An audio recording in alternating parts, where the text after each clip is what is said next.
Did you actually roll? I don't get you.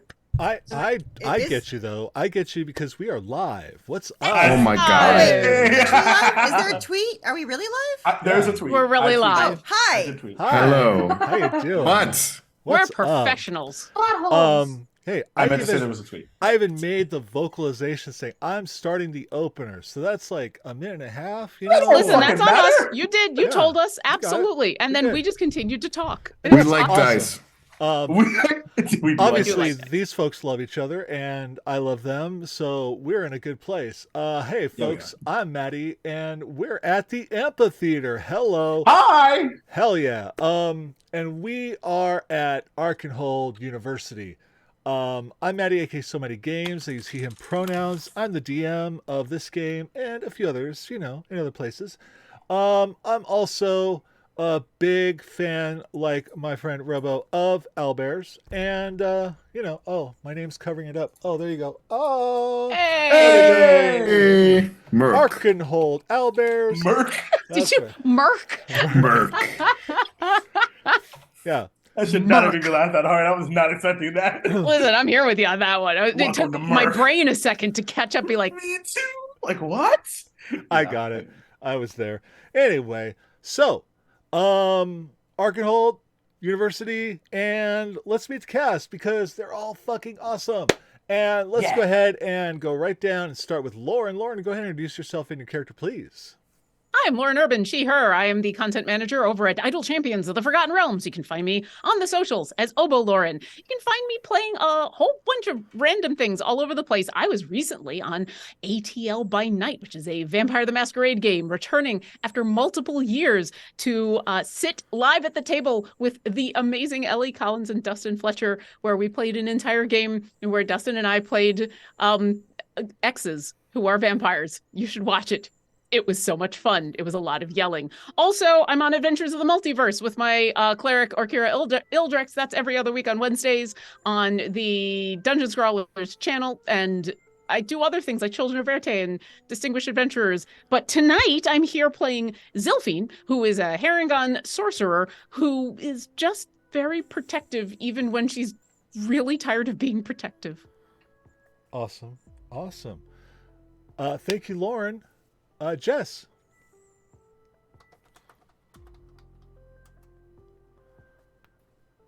Sorry, had to unmute there. Hi, guys, gals, non-binary pals and buttholes. It's me. I'm Jess. I'm Freckle Sketches everywhere. I use she, her pronouns. I'm sorry, she, they pronouns. And tonight I'm also playing Wesley. Wesley, the Tabaxi artificer, alchemist, uses he, him pronouns, science bro for life. I'm super excited to be here. Super excited for you to be here as well. Yay! All right. Thank you, Jess. Jake. Hey everybody, my name is Jacob Blick, Duval King Jacob, wherever one can be found on the socials, co-founder of this wonderful channel, The Amphitheater, and DM of Duval Dragons, and a whole bunch of other stuff. And I'm, as per usual, here bi-weekly Thursdays, playing Mora Hodriot. We both use he, him pronouns. He is a Furbolg, Blitzing Wizard, and he had a sad, and then his friends made him happy. It was beautiful. Y'all nerds. Y'all nerds. Oh, and also, speaking of nerds, the other half of Science Bros. Science Bros. All right. Science Bros, thank you. All right. Jorge. Hi, it's me, RoboGoblin. You can find me at TTRPGives on Twitter. My pronouns are any and all pronouns. Tonight I'm going to be playing Hugo, the paladin, who is just happy to be here and has a giant great axe. Was a great axe, not a sword? Yeah, it was a great axe. Huzzah! Alas! It's not just an axe, it's a great axe. It's the greatest of axes. Yes. The greatest of axes. And it's so great of an axes. axe that we have merch of those axes because I have Zilphine has a tiny axe that is. Oh yeah, that's right. That's right. Yeah. Merc. Merc, indeed. And I remembered to change it to paladin on the overlay, so we got that going. I love it. All right, thank you, Jorge. Last but certainly not least, April. Hi, friends. Hello. Hi, I'm April. You can find me all over the internet as April Reagan. I do a bunch of stuff. But tonight, I will be Azula, the platypus barbarian. We're both she, her. Hell yeah. Whew. All right. And Jake, you had some announcements? Yes, indeed. A couple of housekeeping thingies to talk about, amphitheater related mostly. So, number one, if you've been living under a rock, you may or may not know that Tadori Fields of Wonder just is almost wrapped. We did our big final boss episode that was too epic and absolutely chaos and literally one roll from a TPK, actually like one number from a TPK. Terrifying. And we had a bit of a scheduling snafu. We were supposed to do the epilogue this past week, but we had somebody be unavailable, and then I'm out of town next week, and then Bill's out of town the next week after that. So we'll be doing that on April the 11th. So hold on to your butts as we see what the conclusion of season 1, hopefully, of Tadori Fields of Wonder and Team Small. So that'll be on Tuesday the 11th of April. So hold on to your butts for that. So that's number one. Number two, tomorrow at 9:30 p.m. Eastern Time over on twitch.tv/Polish Cryptid, I'll be running a quest one shot actually of entitled Olibar's Dream, which is actually a adventure that I wrote after my dearly departed my very first ever permanent PC character death. And I was in mourning, and so I wrote a 3-shot initially. It's now condensed into a 1-shot. And we're going to switch systems and play a little quest. So we're going to be doing that over there at 9:30 p.m. Eastern Time tomorrow. And then lastly, we have a giveaway tonight that I need to actually go and set up. So I'm going to do that in a minute, and then I'll call for it at break. That is the fact that we're giving away the bundle that is going on right now over on itch.io for TTRPGs for trans rights in Florida. As you may know, I'm a Florida, and we are all about the trans rights here on the amphitheater. So that's what it looks like, and we'll be giving one of those away later on. That's awesome. Hello. Oh, okay. I got that. Sorry about that. Oh, you're My good. computer got angry for some reason. It does Oh, that sometimes. sorry. It's all good. Yeah, perfect. Okay, here we go. Oh, so back to a recap. What did happen last time? Well, funny enough, I actually sat down and watched the last episode twice. Now Jake knows me. Jake knows I never rewatch anything, except for like maybe the last 10 minutes so I can remember what happened at the end, because I always do a cliffhanger or something. But no, I rewatched it twice because look at these folks. It's fucking entertaining. It's great. It was hilarious and a lot of fun. But so we start the morning off back at the apartment. I guess I don't know, the residence, the apartment. We should probably come up with a fun name for that little place where you're living. Home? Yeah, home. That's so sweet. Okay, back at home, where we've got the bunk beds and the big floor pillows and the giant alchemy kitchen and whatnot. We start our day off. We are introduced to or reintroduced to one turtle druid by the name of Blake Shelton, and he comes by. We have a little discussion. We have a little bit of a background and get a little bit of what happened or what's going on in Morrow's world, which happens to be the same world that this school is in. And his forest and whatnot was taken over by a big evil dragon 30 years ago. And, the reactions of his classmates here were, surprising yet not surprising, because they all basically just blinked once and was like, okay, so we're going to kill a dragon after school. Cool. Let's do that. And so we have, we have future plans. You know, what are you doing after college? I'm gonna go kill a dragon. You know, whatever. It's all good. And then we headed off to class, which last week was at Versnetiage, the College of Vitality and Strength.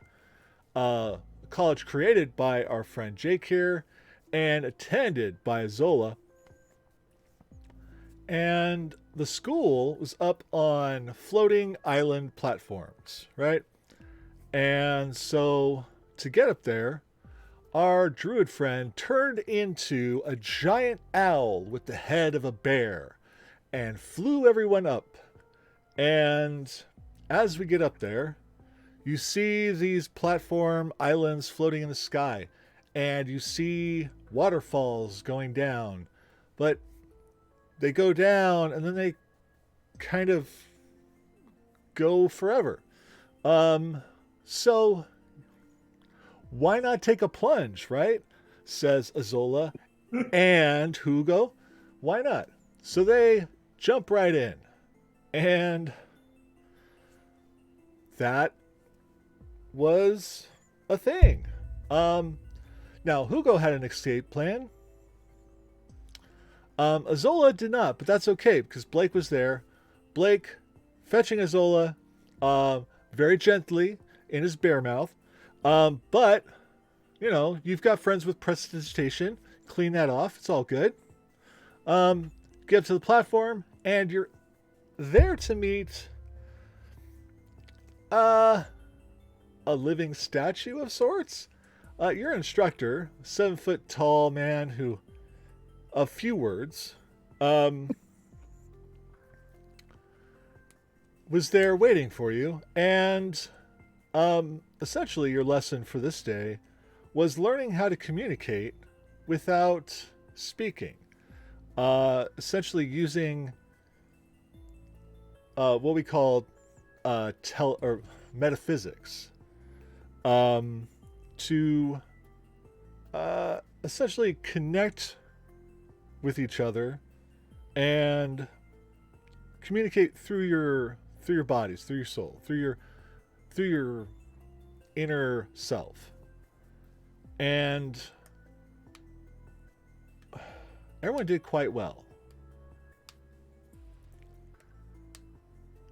We wrapped up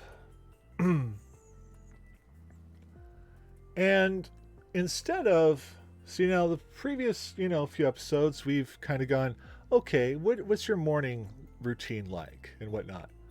For the start here, what I'm curious is, after that big day, right, of Versnetiage, of waterfall plunging and metaphysics and everything involved, you guys come home for the day.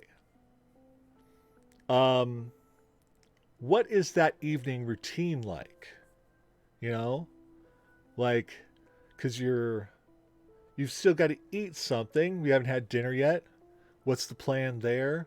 What's your nighttime prep and whatnot? We know how many people wake up. Zilphine just wakes up in any bed, whatever bed was the first one that she saw. Azola, on the other hand, wakes up in the tub. But what's that evening routine? What's that wind down from a very busy day of learning look like? Food. For like everybody or just in particular? Just let's go.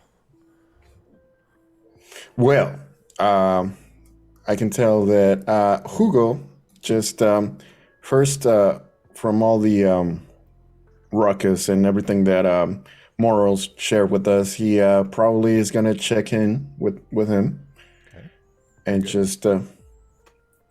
Just do the checking. How are you? Are you okay? Do you need anything? And you need me to tell the story now, checking like that. And after he does that, he's probably gonna go eat with everybody to dinner. I guess. And after that, he's gonna get into his foodie pajamas and with Silver Dragon all around with stamps all over the foodie pajamas. And then he's just gonna stay, get on his bed and start reading tomorrow. Okay, that sounds awesome. I love that.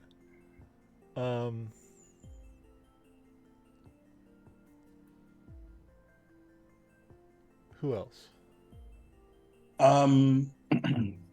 Especially since Mora was referred to you. Hugo quickly will sort of get the sense that Moro is all right. Lots of weirdness about sort of having that live outside of his mind now. The information shared with his friends, and he will totally let Hugo take point on the evening storytelling, and then remembering that he hasn't eaten dinner in true ADHD fashion, will hope that there's some chicken tikka masala for dinner. And after dinner, there is classic cool down yoga, a folding of clothes for them, and setting out for the next day. And he will chill and listen to the sweet tones of Hugo tell stories. I love that. So, All right. I have a weird question for everybody. Oh, I love weird. I love it. All right, so we just came off of this this ability to talk to each other without having to speak. Is anyone still doing that actively? Or even passively? Wesley I think would so. be. Wesley would be Interesting. like studying that super hard. Okay. So what you notice out of Zilphine is she does all the normal things for an evening routine. She'll go have dinner with everybody. She'll toss all of her stuff into whatever the first bed is that she sees. Not really that concerned because prestidigitation fixes everything. She'll listen to the stories. She'll, participate in everything, kind of like normal. But there's this weird overlayer of excited anxiousness. And it's basically because she's starting to realize that she thinks people can read her thoughts, which is half true. It's less reading and more she's projecting. And so every once in a while, especially Wesley, if you're listening, you'll hear her inner monologue, which is a lot of, oh, should I have done that? I don't know. Maybe I shouldn't have done that. Oh, I can put this over here. Can they hear me now? I don't know. Hey, if anyone can hear me now, sorry, this food is really, really good. It is just a constant barrage of her thoughts. And every once in a while, she figures out that she's broadcasting and stops it. And then it starts to go again after a couple minutes. So she's doing all the normal things on the outside, but you do notice that every once in a while she realizes she might be her inner monologue might be an outer monologue, and she tries to shut it down. And the anxiousness is not that you're hearing anything she doesn't want you to hear. It's more, I'm gonna annoy you if you have to listen to this all night. I love that. So then to that effect, I think Wesley has a very calculated routine. Doesn't need to look at a clock for it at all, but thank you, Keen Mind Feet. But it's but like 6 o'clock on the dot, the moment since Wesley can now reach out with his mind and see how everybody's feeling, dinner is usually ready, because that's about the time where he can hear from Moro, I hope there's some tikka masala. Every now and again, just like before somebody can finish the thought, this needs a little salt, Wesley will push something over.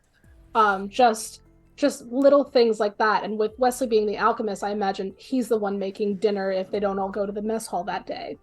Because that's just the type of shit he enjoys. Barring that, it's every now and then peeking into everybody's mind and seeing if they're okay, and not even peeking and not telling them, just he doesn't want to be annoying, so every like 2 hours or so, just, hey, I'm here, just checking in on you, because he doesn't want to do it with impoliteness. Oh, sorry. I was just thinking about what I was reading over here. Do you read out loud? Do you read in or out loud? I could read to you, but not read out loud. Is that a thing? Are we doing a thing now? Sometimes I can't even tell. Sorry. I can read out loud and internally. Really? Honestly, it's all okay. And you'll notice, like, if a week has passed, that now with Zilphine's inner monologue, Wesley doesn't put on his gramophone anymore, because now every now and then he's just peeks into Zilphine's mind and just whatever question, just yes, well, maybe not that way, just occasionally answering a question as he's working on stuff. So there's no music anymore. Now Zilphine is the background.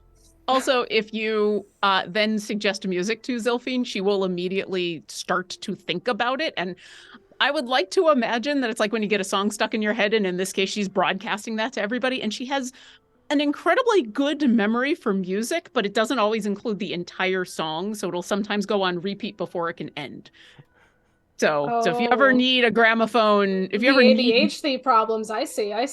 Yeah, and then sometimes tipping on one part of the song, she just can't always get to the end, or she can't get the beginning, and then every once in a while she can focus on that for a while if she's doing something else, and then immediately it'll just get interrupted as the inner monologue comes back. So absolutely, yeah, it's a mix of that, and then there's after dinner, just working on something for a little bit to calm the mind down with Zilphine's inner monologue in his head. Then after that, just right, like, I think 8 or 9 o'clock on the dot,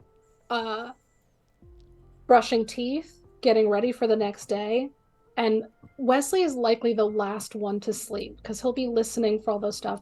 He also wants to make sure his friend Morrow isn't having any nightmares. Aww. Because if that's the case, he's going to gently push himself into Morrow's dreams and say, hey, you're not by yourself. I'm here with you.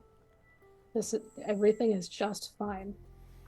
And if Morrow stills, if Morrow stills, then he'll like, okay, now I can sleep. Now everything is okay.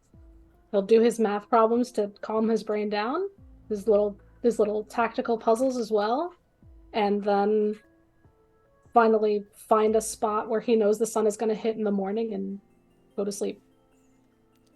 2 things. One, if you peer into his mind about an hour or so before you go to bed, you probably catch him looking at the amazing chemistry experiment that is the coffee setup at this point.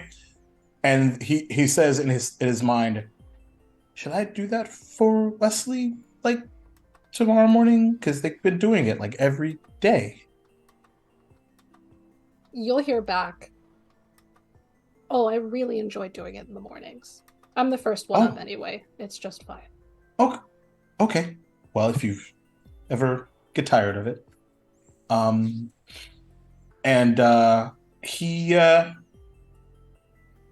He doesn't have a nightmare that night. Good. What about Azola? Yeah, I think that leaves me. Goes with everyone, just like wanders back to the home with everyone after everything, gets food with everyone. I think randomly answers Zilphine out loud without realizing, like, really why, and doesn't question it. And about after dinner, just kind of wanders out and goes and swims in the little lake. And every so often, I think whenever Wesley peers in, it's not so much words, it's a platypus just going like splashing in the water, just swimming, just having their like so happy little happy splash time. And I guess whoever gets that be like, haha, water, sending that image back to anyone. And like probably around the coffee chat, without really knowing why, probably one of the check-ins is close to night and they're like, oh, time to go back. And heads back, and like as you're doing the coffee talk, I just like kind of flop in water still splashing everywhere. And then I just Towels, who needs them? No, I know you're coming in 5 minutes before you come in, and then as you're coming in, Zilphine is just whatever it is that's going on, listening to Hugo talk about something throughout the day, and Zilphine is just going with prestidigitation to clean it up, not even really looking at it, and then in your head, if you listen to her, she'll be going, "Oh, got that one, got that one, got that one, got that one, got that one." Sorry, thank you, thank you, thank you, thank you, thank you, thank you. And I probably shouldn't say that every single time. You really don't have to thank me every single time. I have to start saying. I wanted to. Okay, well, hopefully I can stop saying the thing that I'm doing every single time, because it's really no big deal. I like doing it over and over again, and I just didn't realize that everybody's going to have to listen to me all the time, do everything. It's not. It's kind of comforting. Okay, that's good, because it's really hard to stop. Because that I know you're there. I mean, I get a little nervous when I can't hear you, because I worry that you're not there. But then they're there. And I slide back into the bathtub and kind of put my bill on the edge of the bathtub as I wait for the story to be told. I love the idea that all of you are using Zilphine like white noise. This is great. Honestly. I love this. Yeah, kind of like ASMR. I would do that. It's a puzzle on a puzzle for Wesley. I feel Puzzle like section. I feel like DJ Bebop is adding a beat to Zilphine and giving it a remix. Nice. Can't wait for that rap music video. Yeah. When I hear DJ Bebop get it, I just give him a look, because last thing I heard is he was a spy. And no one has like that to me. So Just roll initiative. No. And No one now knows he's a when spy. he needed. He's a spy in our heads. Yep. Fireball. Wait. Yeah. Here, need to kill him? I can cast that. Oh no! Wait. Oh no! Are we slowly Can I becoming murder trigger hobos? your spells with my telepathy?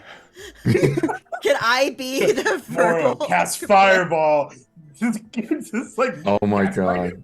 casting fireball. You have a weird dream and you wake up and I'm just staring at you. It didn't work. The fact that the house still exists probably Oh my is a good God. thing. All right. Is everybody ready? But to answer your question or your statement, Zola, I am not a spy. Inside I check. check. believe you. Go ahead and roll insight, fam. Because the two of us did that before. Let's do this again. That's Ooh, I a rolled 26. Jesus. 6. 22 for me. Okay. So did 9. hold on. Just because I can't remember what his persuasion is right now. Persuasion? How dare you? I Don't gotta tell us roll. the truth. Hey, I gotta do a counter roll, right? I like that's to true. rage. But I rolled a natural 20, so it's gonna be really difficult to beat here. I'm sorry. Well, is it more than What's- 6? I can't. That's what I'm trying to get to. I'm like slow Okay. on this. You got a negative 14. I didn't have this character sheet pulled up. I wasn't thinking. That's fair. Oh, That's fair. That's you fair. know. Also, it's a natural 20, and if you want to roll that always let me. is... Oh, That's no, fine, that's fine. No, because it's a thing. It's a Ability check. It Yeah, doesn't ability. always work. So I don't always. Unless always your do that. DM says it does, and Yeah. then it does, and I'm okay That's with also either. true. Oh, That's true. okay. Yeah. Me too. But Are we long rested? hello. Sorry, Not I know yet. Not yet. Oh 'Cause no, we're gonna fight. We're still in that evening. But Oh, boy. jeez. Okay, come on. Here we go. That is a. Oh my gosh. Oh. Yeah. Can anybody beat a 33? What the shit? No, I don't think so. I came close with the Yes. 26, but nope. I feel like you used a legendary resistance on that. So. Yeah. We still got 3. We still got It's- 2. I mean, He's actually the dragon that I need to go kill. Is this the moment that we use one of our lemonade points? I mean, I don't even remember what they do. I mean, they're rerolls. Do it, So do they're it. rerolls. They're Oh, rerolls. okay. Well, then someone else is going to have to do it because I have a +7 in my insight, but that's Oh. not enough to get Wait, to could over we a use Can one we third. of our reroll? points to force Maddie to reroll? No, but if anybody has No. if anybody has inspiration that you want to use, remember that's an automatic crit, and with an automatic crit, like that trumps Still all. wouldn't be enough. I'm a barbarian. It- Not it- an insight. It trumps all. Oh, So because of the inspiration. It trumps because all. it's I'll inspiration, hold off on it's that. a yeah. So if you really want to beat this insight roll, If we are you that can paranoid, do that. You It's know, less paranoid and more. I'm just so Curious. curious now. I know, right? I know, Yeah, I don't want to right? use an inspiration. I just want to keep this going. The fact that he's got a, No. on a, what did you say? What was it 33? Oh, yeah, But but he didn't- the He rolled a natural 20, so yeah. but the thing Yeah. is still like But plus 13 in Plus persuasion. 13, For the- motherfucker. for the players here, Hi, it's when us. you are rolling an ability check, if you get a crit, that's a crit. Okay, so you get a natural 20, that's a crit. That trumps all. So you can Got it. use the lemonade pool and see if you can roll a crit with that if you like as well. There's options here. I That's all right. love to be a giver. You know. We'll save that Yeah. for the actual dragon that we're gonna Okay. fight We'll later save on. it for when we fight him. Yes. Right. Oh, Yeah. okay. That's good. That's good. Zilphine Right. really wants to use these mythical lemonade points, but I will respect the team's decision. no. If you want to use them, No, go no, no, ahead. no. See, No, I it's was okay. thinking, like, what if for one round we all critted? Just one round of combat on a big, we just all had a crit. We just have a And coup de here's grace the- moment. Here's the thing. I will say in advance, especially if it's coming to fighting, it's going to be more advantageous for like one of our fighters to actually use the Right. crit because some of us spellcasters, we don't attack people, we make no. saving throws happen. Right. That's also So true. the natural mind. 20 wouldn't help at all. Good That's point. true. That's a Use good that lemonade point for this then.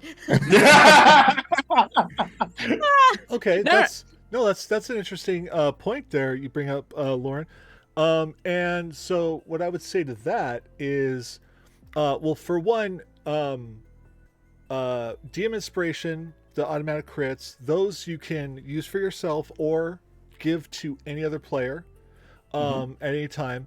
And I will add the caveat that you can use an inspiration to force me to fail a roll. Ooh, interesting. Interesting. So Yeah. you can force me to fail a saving throw with your DM inspiration because why not? That's cool. So that kind of That's gives very good to know. that evens out the playing field there, I think. Cool. And gives incentive for everyone. So there we go. Okay, I'm good with that. Yeah. All right. Look at us negotiating. Look at us. Who would Look have at thought? us. I- Who I- would? Not me. I just say yes. You know. It's kind of your thing. Meanwhile, Let's DJ just- Bebop, let's who see if is we not can- a spy, No, not a spy. Oh yeah, right. We're still playing the game. Yeah. Oh yeah. I mean, we are. We just got into the number The- weeds. the The meta. the meta. The of it all, minutia yeah. of it all, The but minutia. you know. Yes, indeed. but that's It fun is. It's sometimes. cool. Yeah. Yes. It is. For us number nerds, yeah, indeed. Oh, DJ Bebop, is that why it's so hard to like listen to you because you're just numbers? Because I've been trying to translate your numbers in your head, and then I feel bad because it's all numbers, and I think you're counting like we're gonna play hide and seek or something. But I think that's you talking, right? Yes.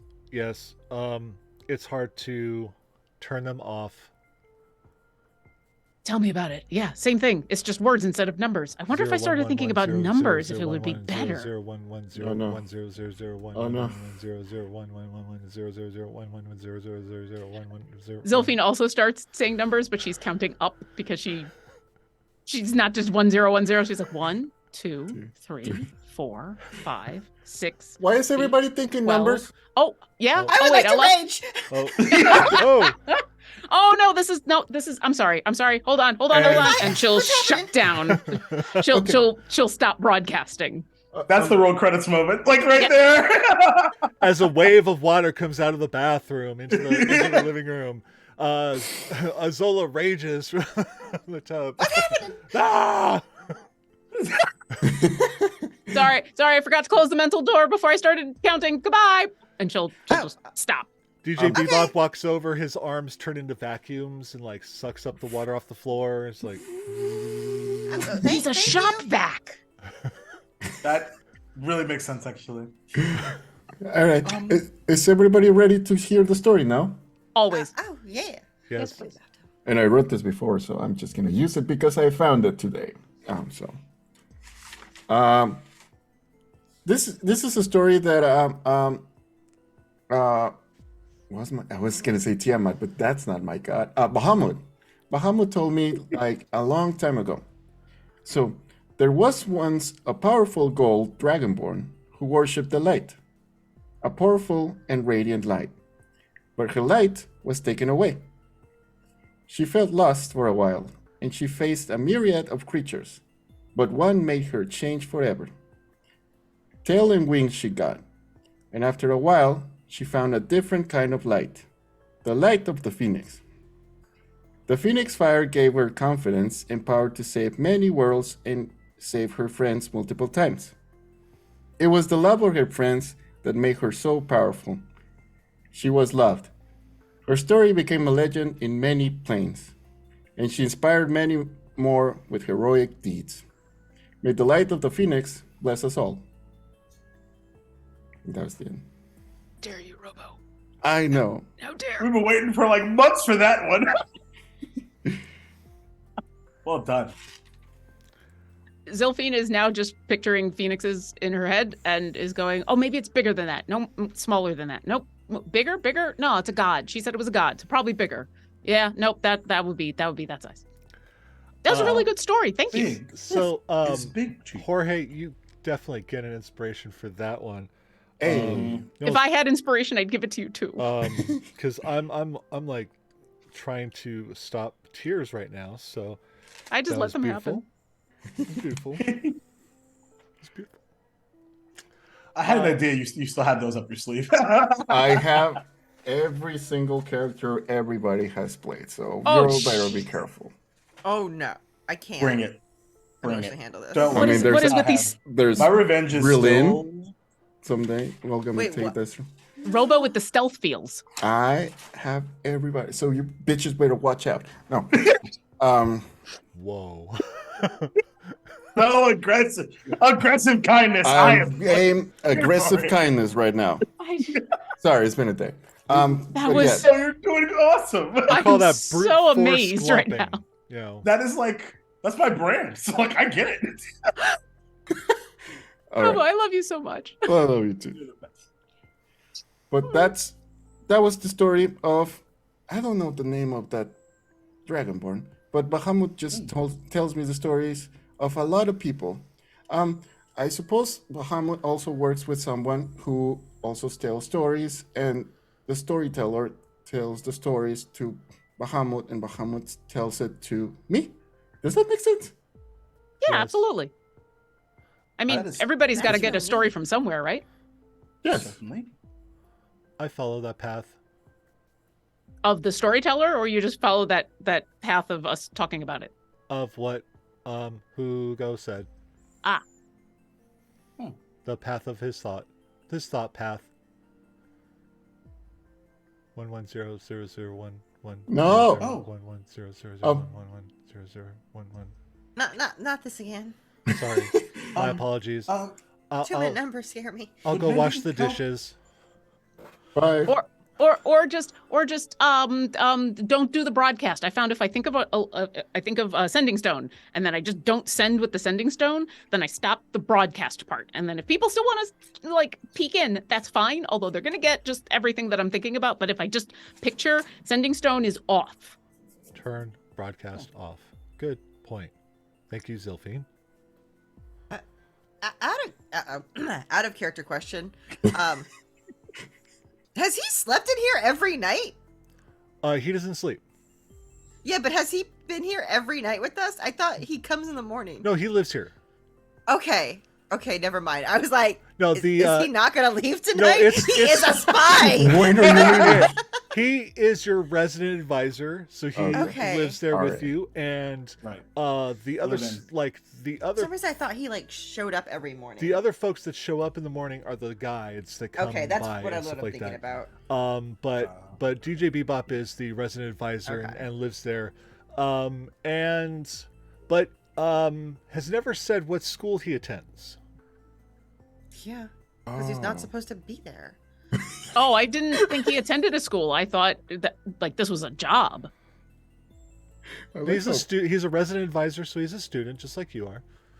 Okay. I mean, I'm not a resident advisor. I'm just a student, but he's a resident advisor. I thought resident advisor was like a job title, just like all the people that come that like do the thing and teach us and everything. So I just thought, does that mean he's not getting paid for this? He has to sit around and think about my thoughts and like hear all the things and clean up after all of our messes, and he's not getting paid? It's a student that is an employee as well, like gets paid, for his work, indeed. But like an intern.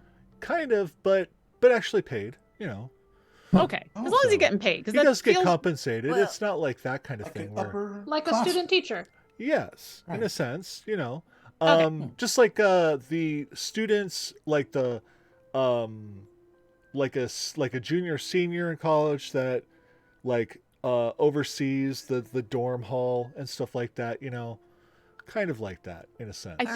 I think I just realized that I've been talking in character and the rest of you have not this whole time. I did. I was talking in character. Yeah, I was was I've in gone back and character. forth a couple times. April's like, I don't know what's happening. I don't know who's talking anymore, but we're all real curious about this too. Yeah, totally. Well, also, because they keep going to class with us within our classes, I just thought they were an employee of the school, not a student as well. So I never questioned that. Okay. Okay. Yeah, no, they're a student. And I guess I guess when I say resident advisor, my thought was that was understood that they were a student. But I guess here's the thing. Here's my dirty secret. I never went to college, so I don't know how that works. I just decided to start a game at a university.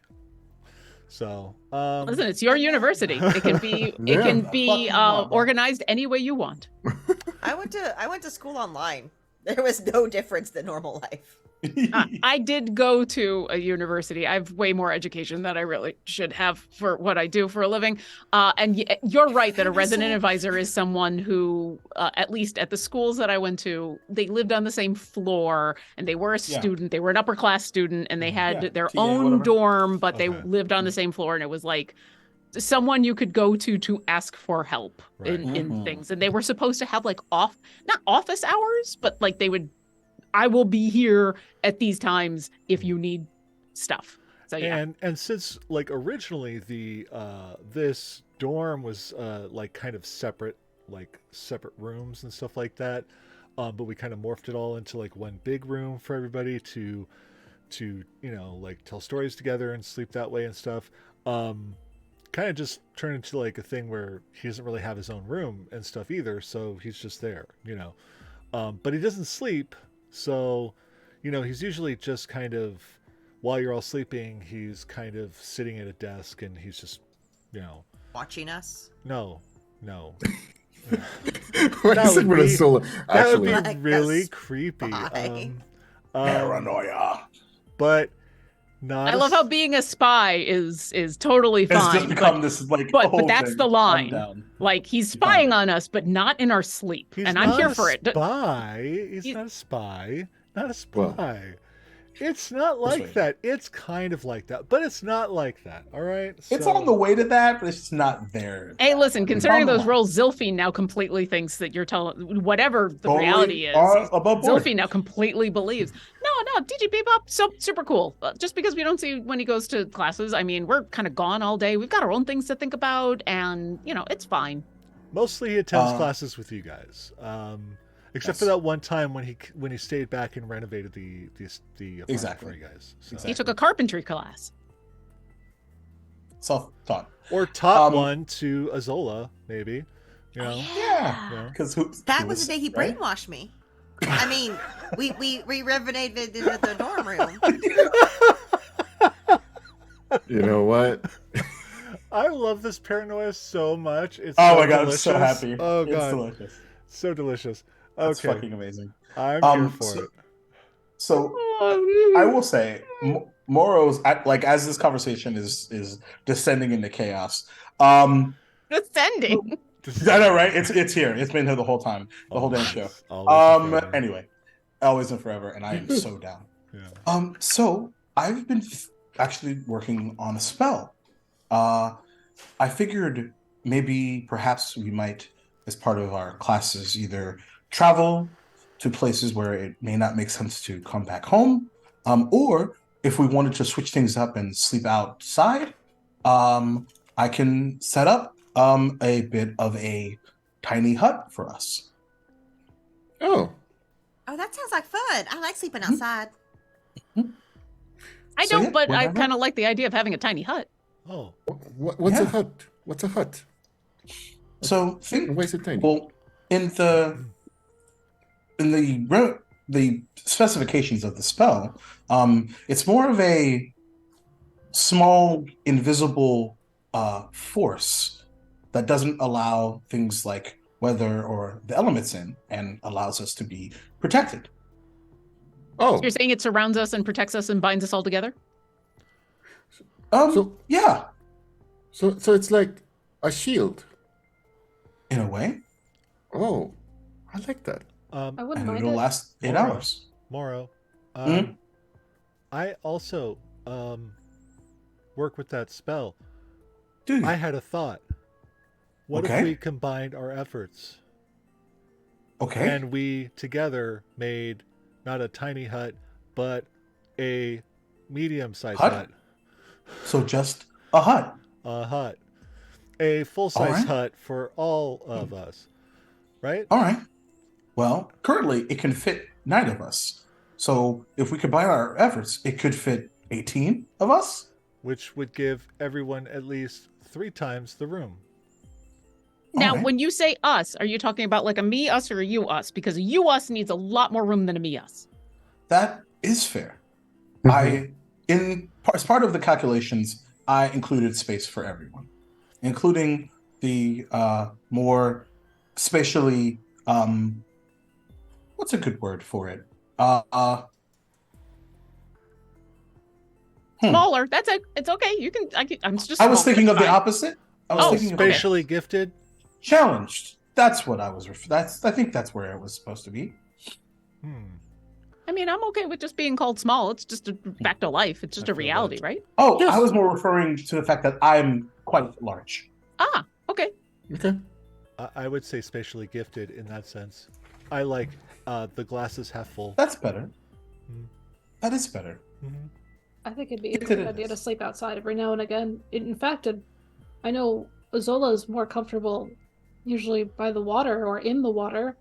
It'd be nice to, let Azola have a good evening's rest in the lake every now and again. Yes.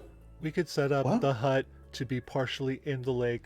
That way, Azola is in the lake and protected. Oh, Right. that would be real nice. Do we want to do that tonight? Because, Oh, I mean, we haven't gone to bed yet, and it's still, not too late. We could. Let's make Um, magic happen. Yeah. Up to you. Okay, everybody take your pillows. Oh, the If you tiny want. hut doesn't come with pillows? We need Does it? to modify that spell for that. I bet. didn't- you probably should bring Consider it. blanket. Like all the things you would. Are there beds or are you sleep on the ground? On the ground, but we also just remember in our adventure packs we also have sleeping accoutrement already. Right. Oh, Oh, is that what that's for? Sleeping Oh, I thought that bags was for and like the beds. bedrolls. Yep. Oh, we could just drag the mattress with us for anyone who wants one. That's okay. Uh, That's a lot of mattresses we're gonna have to drag. we can roll them up and store them in my bag. My back is a pack. Is your back a back of holding? Yes. oh, what's a bag of holding? I'm It holds- learning something new. A lot of things. Okay. Here's my pillow. Okay. Here's my blanket, and that's all I need. Montage of just like stuffing shit into Zola picks up with a mattress. How do I get this in there? like just this. So you just roll it. Just Oh. put one end in and just push it on. There, you're good. Okay. That's Okay. what he said. Back it up a Whoa. little. Back it up. Let's just hand everything off to not like Isola that. because I think she's going to be the only person who can actually get things into the backpack. Because I I'm think I'm that's really fair. trying to. Oh, I'll this get is that for heavy. you. Here, let me This get is that for you. super- Let me get that for you. It's Okay, yeah. 'Cause- Maddie, I know you said that the backpack is the bag of holding, but for some reason I'm still picturing it just DJ Bebop basically pushes on his lower chin like a little cash register and it pops out. like a Pez dispenser, like See, now it's like loading mattresses in there. like a little compartment kind of like flips up on the back, and then it's just like there it is, and it's like It's like a little trash can, just yeah. I'll shove everything in there we need. I'll throw some snacks. It all I have to do is Pitcher of press the water. eject button, and it all just comes right out. It's a lot easier that way. Yeah. Oh, thank God we don't have to turn Bebop inside out. I think Azola would be too ready. I am so excited to press this button and see how far everything springs. That is going to be amazing. I hope my bed doesn't get on. Is it going to ruin the beds? Let's make sure that it doesn't spring into the water, except for Azola's bed, which I think has to go in the water. There's I'm probably think- not I don't sleeping really in your need bed a- tonight. there's I don't more need a bed in the finesse. water. There's more finesse than that for sure. Oh, hey, Selphine, Yeah. should we? I'll hold up like this bag of glitter. Should we put this on top for when you push the button? It goes pew. I mean, it depends on how far away we're going to be. I've heard prestidigitation doesn't even clean that. Oh, well, I did buy it from the school's black market. You know, the illegal joke shop. Okay, No. first off, why haven't you ever told me that this thing exists? Second off, I'm gonna need to borrow some money so that I can go buy things. Third, come I found it on my way back. and I'm gonna like take you off into a space in the room and where nobody else is. I'm gonna be like, just spill a little in the corner and let's give it a try. Because if prestidigitation doesn't actually work on that, then we need to be real careful. I shake a little bit out on the floor. Out. Both of you here in your heads. That I really hope that that's not near any of my equipment, please. Nothing. No, we're not doing anything. I don't know what you're talking about. Nope. Are you Totally doing? fine. Absolutely fine. Maddie, I will totally leave it up to you whether prestidigitation actually cleans up glitter or not. So here's what I'm gonna do, because personally, Maddie believes that glitter is holiday herpes, and Agreed. you can never get rid of it.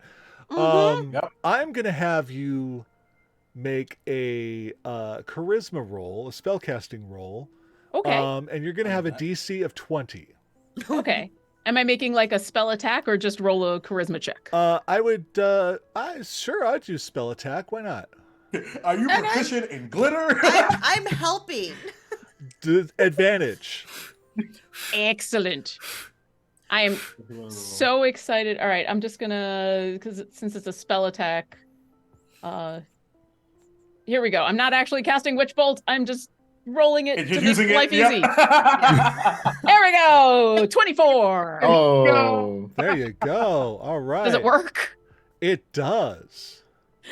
Do I get the sense it's gonna work every time, or did I have to put a lot of extra effort into this to make it work? You definitely feel like you really had to concentrate on this hard. Like, oh boy, usually this prestidigitation just cleans things right up, but this took some effort. Zola, if you're listening to Zilphine's she is. mind, what you hear is Oh my.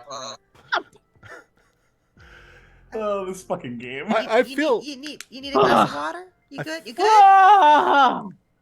I feel like that was Okay. vocalized quite a bit as well. I would I assume. was you just know? about to react to that. Probably. Yeah. No, I can. Wow, it's so resistant. I never knew. Oh, wow. But I can. Maybe we shouldn't put that in anything. Here, I'm gonna. Here, how Oh. about you take it Whoa. in case you might. I think. No, I think think in better hands with you. No. I don't want. I think Yes. you bought it. It's yours. I trust you, but I need to sit down. Oh, what Sure. is happening? sorry. I'm just real tired. Not Nothing. doing anything. Okay. And Delphine will just sit for a moment. She's just looking off into space, thinking, "Wow, that was really hard. That was the hardest prestidigita I've ever had to do. That was a lot of prestidigitation." DJ Bebop walks outside down the stairs. Oh. DJ Bebop's like, I'm done with this. I'm Oh. out of here. Goodbye, glitter. No, thank you. But no, he's just outside now. Yeah. Oh, okay. Is everybody ready? Can we go outside yeah, and we sleep should outside? go. Oh, yep. Let's go. Where are we Ready. going again? Outside. Oh, yeah. That's why we got all the beds. Ahead. Okay, sorry, got distracted. Alas. Alas. Alas. Before we go, Wesley, as far as your coffee makeup situation, do you have a travel variation? Oh yeah, I can make it on the go. It won't be as hot or strong, but I can make something work. I think we can make it as hot or as cold as we need it to be. Sure, so long as we have heat of some source of heat, some utility, and that, yeah, absolutely. You just puts a finger up, firebolt. I think we have an ad. I think we can do it. Oh, Morrow. Yeah. Morrow can do the hot and I can do the cold, and I will cast Frostbite in my hand. Great, yeah. Temperature control? Oh. Check. Is everybody doing that? Okay. And I just take out Alexander, and it turns into flame. Oh, I will never grow tired of that. that is amazing. It's so beautiful.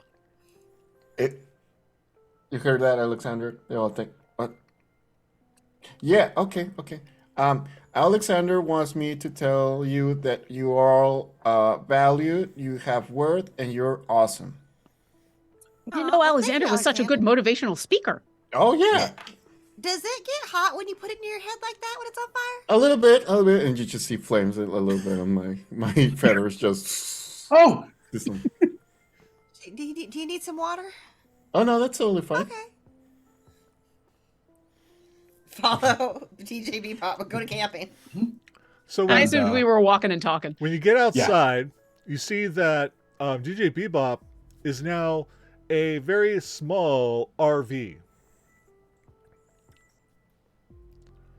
A what? I'm having a hard time picturing a small RV. I mean, it's not like the giant big ass that's the one, campers. but yeah. it's like, one of the smaller ones. It's enough for just the 5 of you to fit inside, right?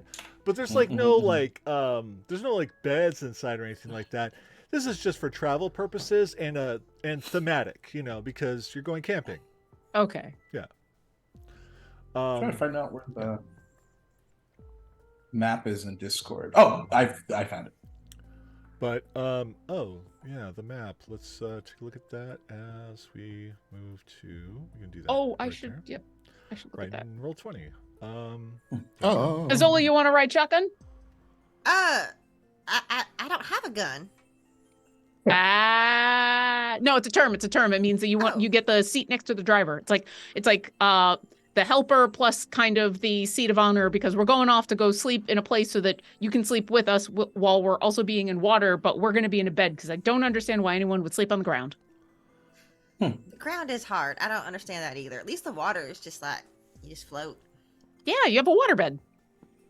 I don't. Yeah, I'll get up there. I don't know if we need help navigating. DJ Bebop. Yes. I figure it'd be most advantageous if we find a spot that has low light pollution so that we can see the stars. Yes. I Good idea. figured that's either the Quint or the farm. Probably the farm. All right. We'll go out. The lake is just outside of the other side of the farm, off the maps thing, vicinity, Great. selection, words. I can't think. It's late. Oh, well, it's a good guess then. Yes, the farm, and because the lake is over by the big oak tree. Oh, okay. The Caridad oak tree. So Oh, that one. Oh, the Zilphine's favorite oak tree. Absolutely. 100%. Totally my favorite. If anyone's That listening to my thoughts, was they are sarcasm. saying the exact same thing. Absolutely. Sarcasm. I don't know her. If you do actually listen, what you get is she's saying the same thing as but there's an addendum, which is once I'm inside. It's my favorite. Once I'm inside. Once I'm inside. That tricky comma. Yeah. Let's go. And head out to rolls out. Autobots. Sorry. Yeah, exactly. like an Autobot, just rolls out. One shall stand, one shall fall. And you so you are rolling over past the mess hall, past the tower, and around the farm over to the lake. And as you reach the lake, DJ Bebop stops, parks. The doors all open up. We're just singing "Country Roads, Take Me Home." And then, in an instant, you're all standing there, and DJ Bebop is standing with you. Oh, convenient. Okay, let's work on this hut, and then we can eject all the accoutrement. Oh, from your back, right? Yeah. All right. This will only take a few moments, Right. a few minutes. About 11 of them. Do you need any help? Nope. It's simply just casting a spell. Oh, okay. Sure. Give me a beat.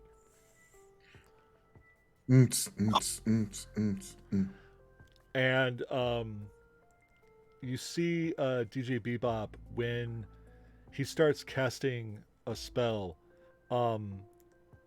These spectral like turntables show up in front of him, and his headphones that he like are kind of built into his head light up, and he starts like spinning and then just the most faint music kind of trickles out around him. And what does your spellcasting look like, Moro?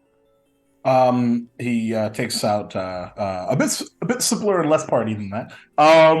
But takes out a kind of a small crystal bead and sort of like flicks it up in the air, and it begins to grow into this pink arcane energy. Initially about 5 foot, and then floating, and then as he sort of expands his hands and begins to grow and grow and grow and grow, and then becomes not just translucent but completely see-through, and then places itself on the ground. All right. And as that happens, and DJ Bebop is working his musical magic, those two intertwine. And slowly, over the course of those 11 minutes, this very sizable magical force conjures out of nothing. And when it ends, there's quite tall, obviously, because one of our casters is very tall. And it springs out and comes out, and there's a portion that goes over the water and down into it and whatnot. So you've got a portion of the hut with the water, large grassy area, and yeah, and it's actually whatever you think is the perfect temperature is how it feels to you. Yep. So if that's, if that's cold, if that's hot, if that's just like lukewarm, that's exactly how you feel while within this hut. Just perfectly comfortable. Nice. Oh, it even keeps out the bugs. That is real cool. Yeah. Oh, Button. Nothing's allowed in unless we specifically allow it in. Can we go out and then in? You can, because as part of the incantation, you've already been given permission. Oh, it's all about permission. Okay, Mhm. I like You get the free pass. You're the VIP. Exactly. A Real beep. cool. A beep. Hugo is always a VIP. A Yes. veep. I agree. We're all veeps. Double E. All right. Good night. Well, hold on, Zelphine. Huh? Should Yeah. you push the button? Oh, right. Oh, did you want me to push the button or Yeah, you were real excited about it. I mean, I was, and I still am, but Wesley, Morrow, Wesley, like, buttons Oh, usually are your thing? unpacked. We haven't unpacked everything just yet. Yeah. I just think that we should all be several feet away in case there's a big explosion, but a fun explosion, like good explosion. Oh, Okay. There's a I'm okay Good. not pressing Sure. the button. Okay, I'll Okay. press the button. And as you walk up to DJ Bebop, you notice for the first time, actually, that he has a little button right here, and it's in the shape of a heart. Aw. DJ Bebop, that's adorable. Can I press your heart? Yes, thank you. And I'm going to take a moment, and Zilphine has no idea what's exactly going to happen, but she'll make sure that he's facing the water with the idea that if it opens up on her back, maybe it'll go in the other direction. Because she just doesn't want her bed to go in the water. And then she'll press the button. Okay, as you press the button, the back flips open, and everything starts to come out. And nothing flies out, nothing springs out, and it's all very like fucking like Cinderella, you know, like things just kind of float off and position themselves, and the little beds they make themselves, you know, like Okay. as this is happening. And there's like a couple little tables that pop out and move over to one side, and you've got like Wesley's alchemy equipment starts to position itself where it needs to go. I didn't even know we had packed all that stuff. Like it's almost like the home just moved. Outside. Huh. Travel home. And then you see 6 of the very large body pillows float out right into the middle of the hut in a circle. Yay! I heard that this is called glamping. Glamping. Glamping? Oh, Mm-hmm. I've It's not camping heard of with that word. style. Ah. Is that in common? I think so. I've never actually gone camping. I've just heard about it from other people. I like that term. Glamping. Hmm. All right, good night. Wow, Oh. Hugo is so quick at that. I'm impressed. Okay, still here. You want to talk? Oh, okay. It was more of a reactionary thing for you, I guess. Okay. You know, when you do that, now you can speak through your mind, and so it's not going to be all ruffled. That's a good point. Oh. Hold on. you don't want to ruffle He your just feathers. he just puts his head up and so about the thinking and us hearing your thinking, should we settle like a password for that, or we just I am still gonna ask for permission to communicate with y'all, but should we just, I don't know, make more of a protection for us? Do you have an idea for a password? How about lemonade? That You know, seems a bit too easy for A bit too easy? Okay. How Yeah, I about feel like that's just gonna get mentioned normally in conversation. Yes. I mean, I'm That- thinking about lemonade right now. something that wouldn't Right. be often mentioned in passing, like a Tarrasque. What's a What's a Tarrasque? Tarrasque? Exactly. A giraffe? giraffe? No, What's a Giraffe. giraffe? They have But those long then- necks and they're yellow, and they got. Oh, That is I definitely, have seen one. definitely not what I was thinking. Yep. But yes. to be fair though, this Tarask is probably not the best password because it's the opposite of lemonade. Lemonade is too easy, and Tarask is something that we just learned. It was a word that existed. That is fair. Is the idea of this password is to make sure that somebody who's like knocking on our mind can't get in if they don't know the password? Or is the idea of the password a shorthand of asking if it's okay if I come into your mind? Yes, exactly. I think it's both. Right? Ah, okay. So, because I was going to say, if it's just a shorthand for, hey, is it okay if I come into your mind, then it's not a bad thing if it's like lemonade or anything. But if we want to keep it secret, it's probably going to have to be something, not Tarask, because I don't even know how to spell that. It's like a tiny hut, but for your brain. We need a special word that's just for us. A password of sorts, you're saying. Mhm. Yes. A word that lets you pass. Wesley? Alas. Alas? Alas. Alas? I mean, You say that quite often, though. Yes, I do say it a lot. I do like it. I like that you say it a lot, but I feel like if we say alas a lot, I'd be like, did you want to talk to me? Ah, It's gonna happen. Exactly. Fair. That's gonna happen. This is... Azola is in the water. Oh. So, I mean, half of this is that we're asking permission to come on into your mind. So why not knock knock? Yes, who's okay? that works. Knock knock sounds good. Who's there? Also, a double. Yeah. I suppose that's also pretty common, but also it's the name of a spell as well, so it also sort of works. How about It is? flungles? Nobody uses that. What? What? Flungles. Don't.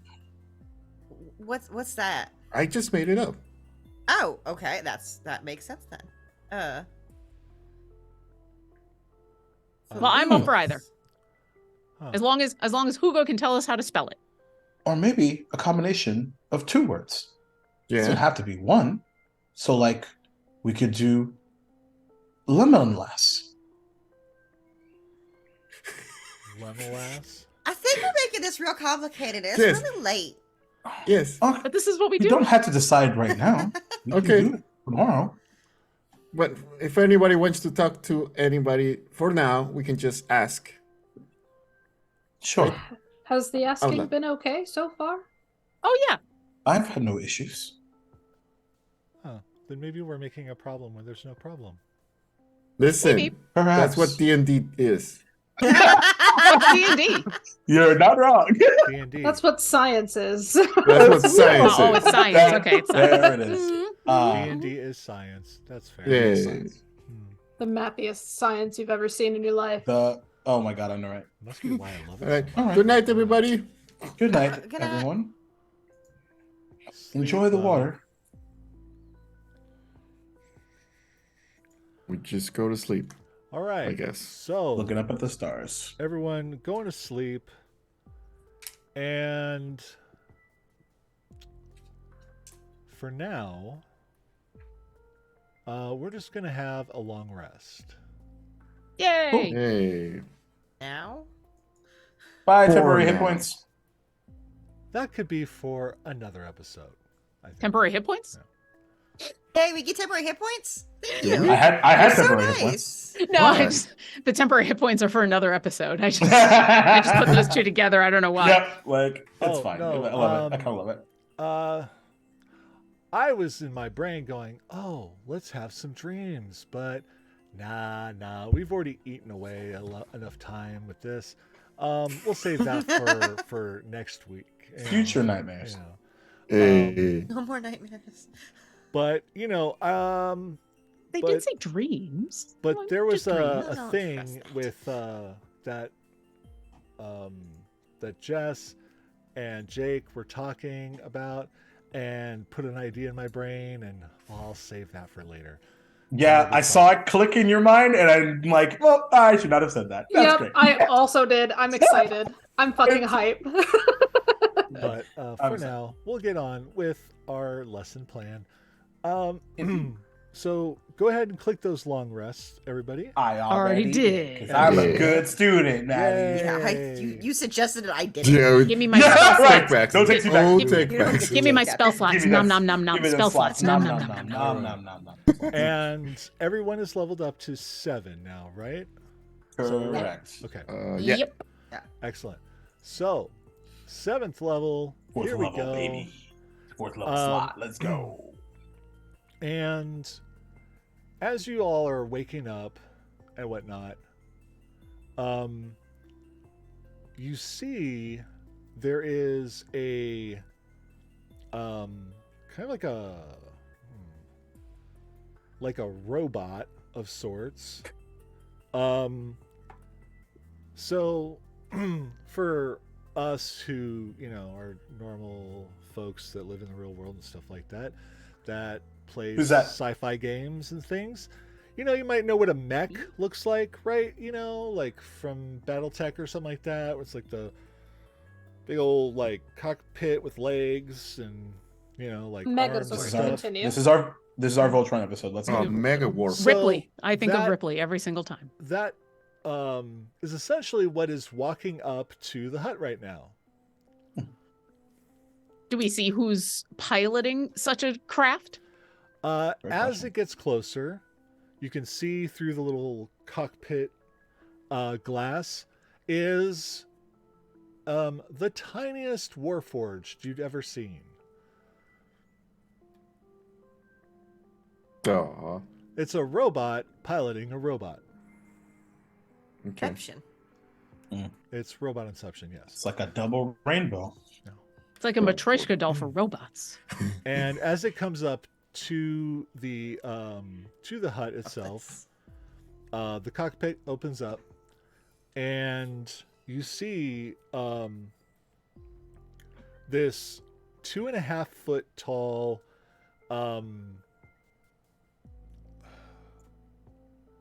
I want to say, yeah,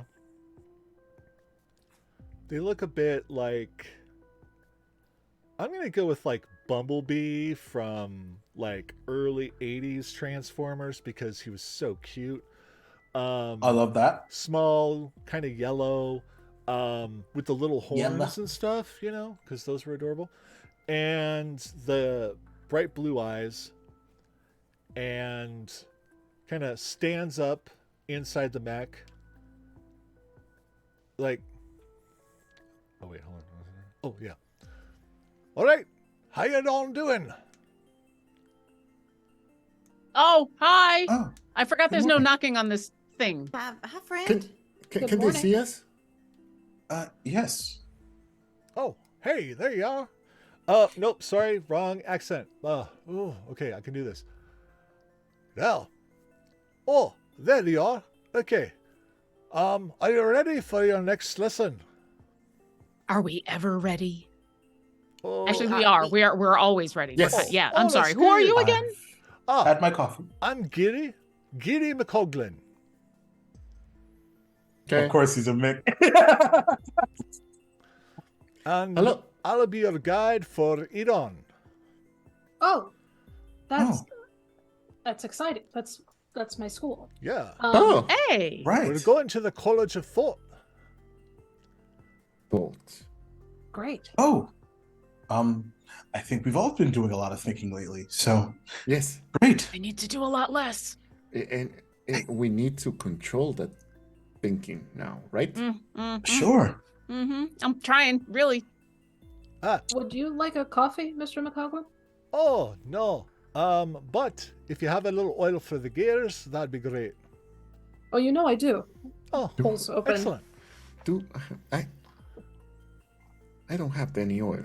Oh, thank you. Do Wesley's like the person who carries everything wherever we need. Yeah. Yeah. He's amazing Literally like that. covered in potions and vials. Yeah, Mhm. there's oil somewhere. You probably have 3 different types of oil. Oh yeah, all appropriate oil. Some's for seasoning, others just for plain use. Some mechanical. The Yeah. trick is not drinking the wrong thing. Right. That's always the trick. All right. Oh, Are we going to your school, Wesley? I imagine so, unless the class is conducted here. But I don't Oh. think that would be very intuitive. But it's a very similar situation as well. You'll see. It's quite a sight to behold. Are you Oh, ready? great. Beholders? Where? What? No. Oh, no. Wait, Oh. you're the beholders. Delphine produces the card that she got at this point months, weeks ago. Time. It's a soup. I am not the So- beholder. Oh, But we have one on cards. Oh. that was on your Oh, card that- when you first oh. got here. Oh, okay. Yeah. Oh, Mhm. okay. Right. Yeah. Feels like a while ago. Oh, also, my apologies. Were we hard to find? I forgot to send word that we weren't at home. It's okay. I got a communique from DJ Bebop. Oh, thank you, DJ Bebop. Yes, of course. I had to make sure that your guide could find you. Thank you. Thank you. Thank Well, you. I guess we gotta pack up shall we? and yeah, let's pack up and move out. Oh, Yes. Well, Pack Okay. up. Thank you, DG Bebop, for telling people where we were. Yeah. Do you mind like carrying all this stuff back? We'll stick it in your back, and so you can carry it back for us on your back. it's all good. It's a back of holding. Okay. Thank you. Mhm. All right. As we're like Well, shoving stuff right. into it. Oh, that's where that went to. And if anybody's listening to the thought thinking, Hugo's just saying, I am not the beholder. I don't like beholders. If anyone's listening to Zolphine, what you hear is da da da da da da da da da da da da because she's packing. That's now Tetris. that's now what's going through That is- Azola's head that too. Yep, Mhm. it's Tetris. That's I tried to Sir. stop before Twitch would get angry.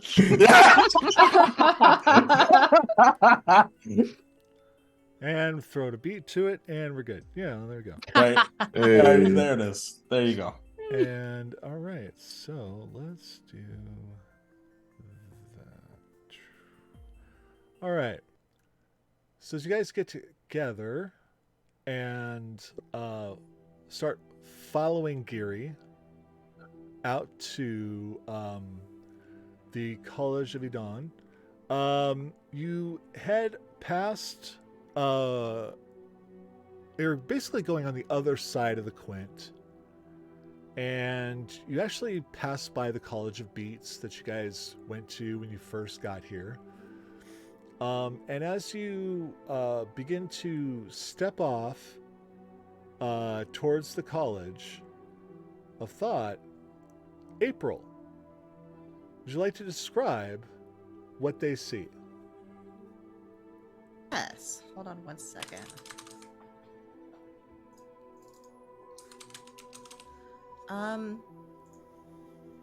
Sorry. I didn't have my notes. I have to open Discord. It's being angry. I Lord. didn't know it was a Warforged that was my dean, so I didn't even think it was my school. I love you so much. He's an artificer.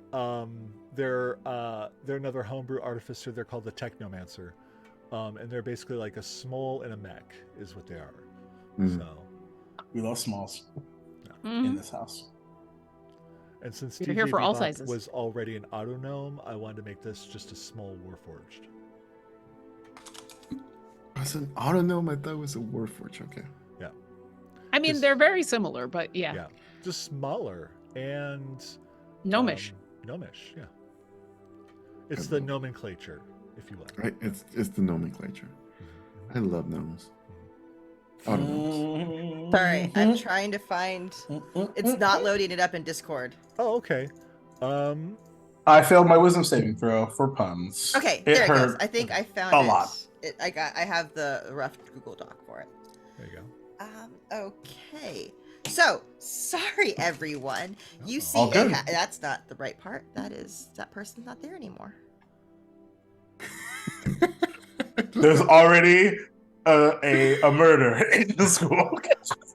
The way I wrote it is it's very other person heavy. That's not there, and so Oh. now I gotta All good. All good. get through that part.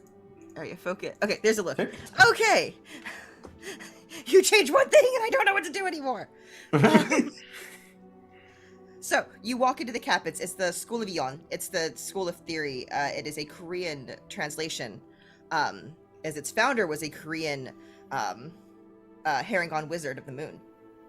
Ooh. So you see lots of moon symbology throughout everything, as well as some like Harengon designs, wide doors. So your Zelphine will feel very comfortable. There's lots of open air classrooms and lecture halls, with like underground hobbit-like classrooms. So underground and like a little cozy room is a classroom, and above it is like the open air part where you can practice spells and everything. There is an open air living library. Easiest thing I can describe, think of like the halls in Rivendell, where all the books are just on shelves and you can walk through. It's open. There's water flowing, lots of large trees. I started to. There is an something. impossibly large workshop that has an enchantment. So students, Wesley, you'll love this. Wherever you need to walk to, you can walk to there.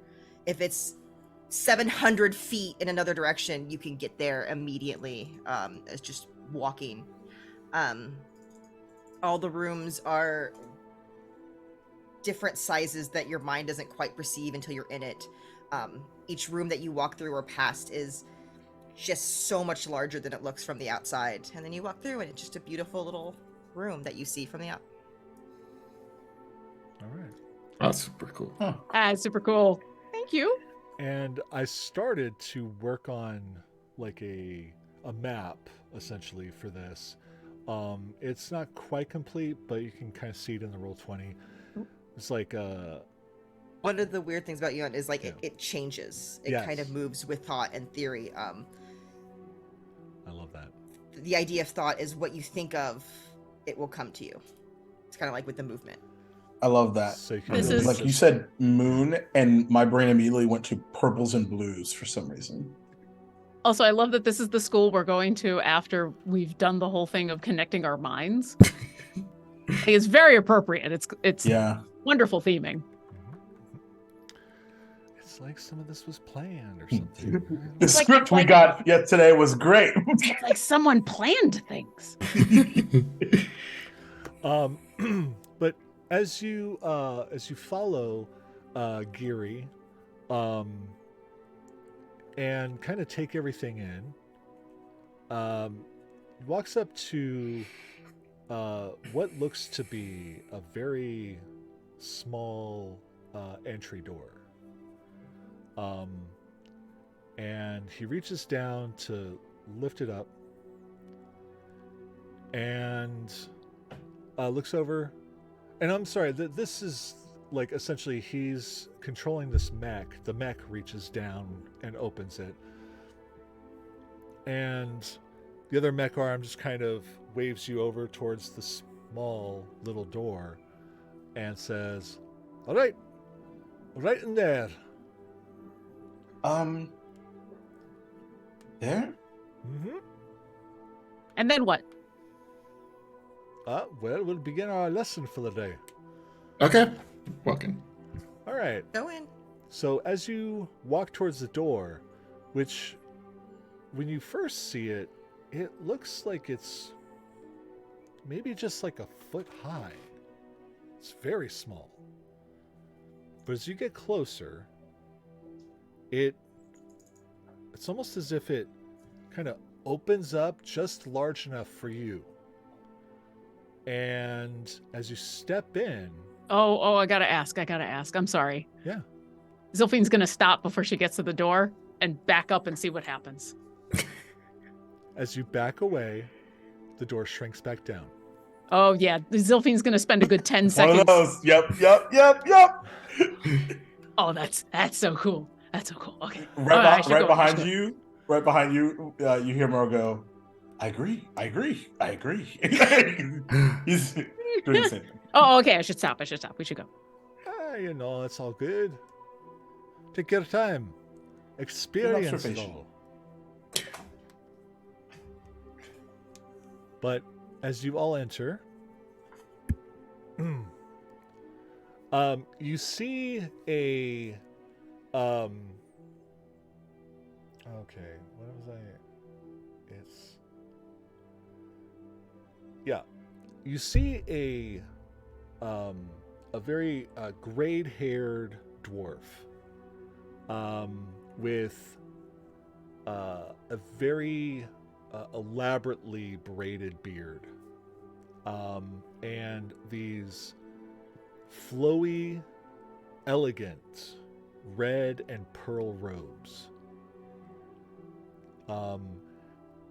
and has this embroidery all along it, and the front has what looks to be an almirage embroidered onto the front of his tunic there. And he stands there in the middle of this room, and there are as you enter, it didn't really look like much from the outside, obviously, but inside, this room is vast. It's massive.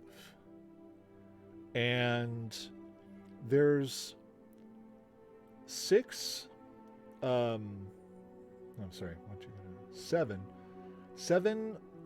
tables spread out throughout this large room. And as you enter, hello, fam. How are you? Hi. Hello. Hi. I'm your instructor. You can call me Mr. Moore. More? Professor Moore. Okay. Yes. Nice to Moore. meet you. Not less, but more. Okay. Please. There's a table for all of you, individually. That will be your workstation. Oh. So choose one and stand there. Dilfane walks up to the first one that's there. Okay. Second one. Okay. Fifth one. Okay. Third one. Okay. Wesley will take whatever's left so long as it's behind the smalls in case there is a board to be seen. And there is no board. Along the walls are just are book racks and some tapestries. But no board. And it looks like there's quite a bit of space for all of you. Okay. So this is all where we're going to learn about familiars and unfamiliars, if you will. Becker family? No, like a companion, an ally, an aid. Oh, okay. A friend, almost a what's the word? A second attachment of your own, another part of you, per se. You'll be ever connected, and they will help you with whatever you need to do. An extension of yourself is what I was thinking. Yes, an extension of yourself, yes. So, for some of you of the wizarding persuasion, you might think of the familiars that you're well familiar with. The cats or the owls or even a snake or whatnot. For our paladin friend and whatnot, you might be thinking of a steed, like a warhorse or a mastiff or something of that kind. these beings, these creatures, if you will, like these extensions of yourself, can take on whatever form you want them to, generally. You just need to will it and believe. Does that make sense? Yes. Sure. Okay. Sure. So what's the big workstation for? Are we willing and believing like tools, clay? Are we making this thing out of clay? Oh, I heard you need one of those big, not a brazier, but a brazier. If you are casting the Find Familiar spell, yes, you would need a brazier, but we're not casting that spell. We are going beyond a simple conjuration spell. We are using our minds to create from our imaginations. So, similarly to the way that we willed our ability to communicate to each other telepathically into existence, Yes. similarly, we create this entity, this into existence. Yes. And whether this creation comes from wherever you want it to, in a sense. It can be a being of a fey nature, a being of celestial nature. It can even be a being of infernal nature, if that is your true will and choice. It's whatever you can think up is, I guess, the way I can say it. So, I want you to begin that process in your brain of the possibilities of what you want from this extension of yourself. How do you want to be helped?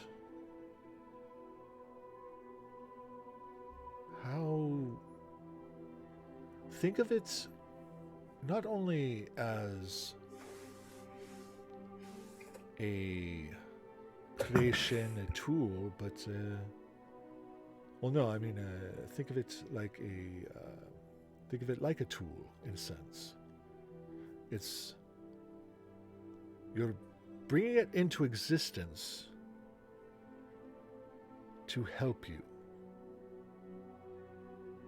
in some way, if that makes sense. Think so. Do you have like a book of animals or something we could look through, or like a dictionary, or catalog? Ooh, yeah. Well, like ideas. I'm just, to help spark the imagination kind of thing. Well, and from that, he moves his hand around, and above him, you start to see pictures of creatures that spring out, and from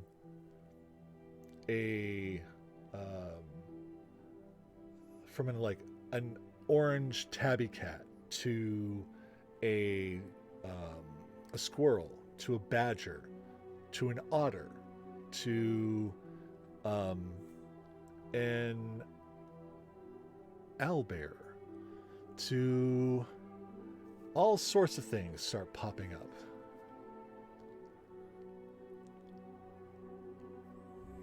Okay, I think I'm ready. Okay. Hugo, Yes?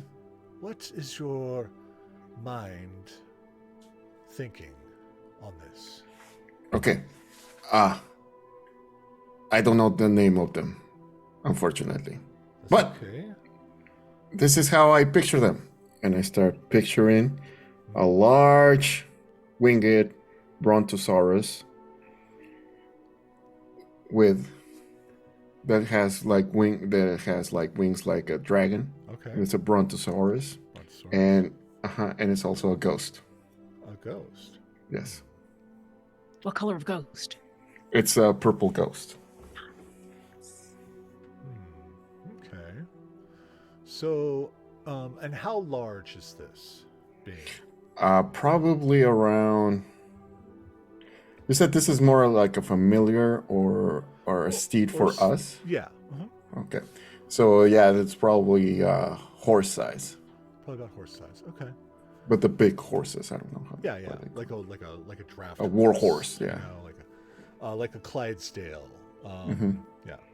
So it has like the ghost tail. The tail is actually the ghost tail. Okay. So you see, as Hugo starts to picture this thing, in the space next to him, you kind of see the faint outline of what this creature might look like. What he's imagining is kind of projecting in a way, and is a little confusing right now because he did say ghost. And it is translucent, so it's almost like you think it might just be there. But as Mr. Moore would relay, that is a projection. So, Hugo, I want you to tap in to your mind and believe. Believe. Okay. Now, name this creature. Like the name of the creature? You Or name? Name that creature. What Okay. would be its name? Pickles. Pickles. All right. Okay. Hugo, give me a charisma roll with proficiency. How do I do that? Okay, so charisma? Yeah, so like you could roll like a spell attack or something like that. Is basically what that is. Not a saving throw. Not a charisma saving throw. check. It's a charisma roll with proficiency. So whatever your charisma bonus plus proficiency bonus plus a d20. Yeah. Oh, that's a 22 plus 3, so 25. 25. All right. And that is where we're going to take our break. Oh! Wow. That's a brontosaurus-sized cliffhanger. Hey, I'm no so doubt. excited. Let's go. So we'll be back in about 15 minutes. Hey fam, welcome. Chris. We'll be back here in about 15 minutes, so stick around. We've got, well, what happened there with Hugo? We'll find out in 15. We'll see you then. Bye. Hold on. Hold on. Wait. Oh, that's right. We're Wait, doing a giveaway. We're doing a giveaway, friends. So, So just in case you've been living under a rock, we are giving away a wonderful TTRPG bundle that is being sold for Trans Rice in Florida. This is, I think, the link to that. Let me make sure. Yep, that's the link to that right there. And if you would like to enter, you will enter the code HOME. Or not code, just the word. HOME in the chat right now. Does it Like, mean oh, like, it's well, it already did it. Never mind. Great. Hey, congratulations! It said this is the button you click on to start the giveaway, and okay, great. Cool. Surprise, motherfuckers. Hey, that's a great. Congratulations. Congratulations, Scripted. Polish. Hello. Yay! Hey. Never mind. Thank you for Good joining Lord. us and being here Okay. and stuff. And hell yeah. That's great. See you in a few. Good job, Enjoy- Jacob. Enjoy I an did it. awesome collection for a good I'm cause. great at Nightbot. Thank you, Nightbot. We're all great at Nightbot. Yeah.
back Butts. for Arkenholdt University. Super butts. Oh, I forgot to turn that off. So, oh well, that was probably a jumble. Anyway, so here we are, and as we return, what we have in front of Hugo is Pickles, a horse-sized winged ghost brontosaurus. Mm-hmm. Yeah. There it is. Yep. And that, essentially, that kind of projection that you all saw started to take form as it was, as Hugo rolls a 25. And there it is in its glory. It's, because it's a ghost, it is slightly translucent, transparent, but it is, at least to Hugo, when you reach out to touch it, it is completely there for you. Okay. So it's what's the word? Corporeal. Yeah, for Hugo, but it is, you can kind of see through it, and everything like that. And if anyone else was to walk up to Pickles, their hands would pass right through it. Okay. So Hugo is just looking at it. Oh, I did it. I turned to the professor. Good job. I did it, and I turned to everybody else. Now, Hugo, Yes. step up onto Pickles. Okay. Okay, and I just start flying, and I put myself in front of Pickles, and I just say, "Hello, hello, friend. Can I get on top of you?" Yes. Okay. And I just fly over and get on. And as you mount Pickles, Hugo becomes slightly transparent. Oh, hell yeah. That's what I wanted. That's all I wanted TTRPG is to be a freaking ghost. That's my whole. I see Maddie's been hell yeah. following Robo's Twitter very religiously. Hell the last yeah. week and a half. Maddie's been doing the research. Doing the research. I don't know. Oh, There's something hell else. yeah. I fucking love a DM that does legwork. Let me tell you. Hey, let's go.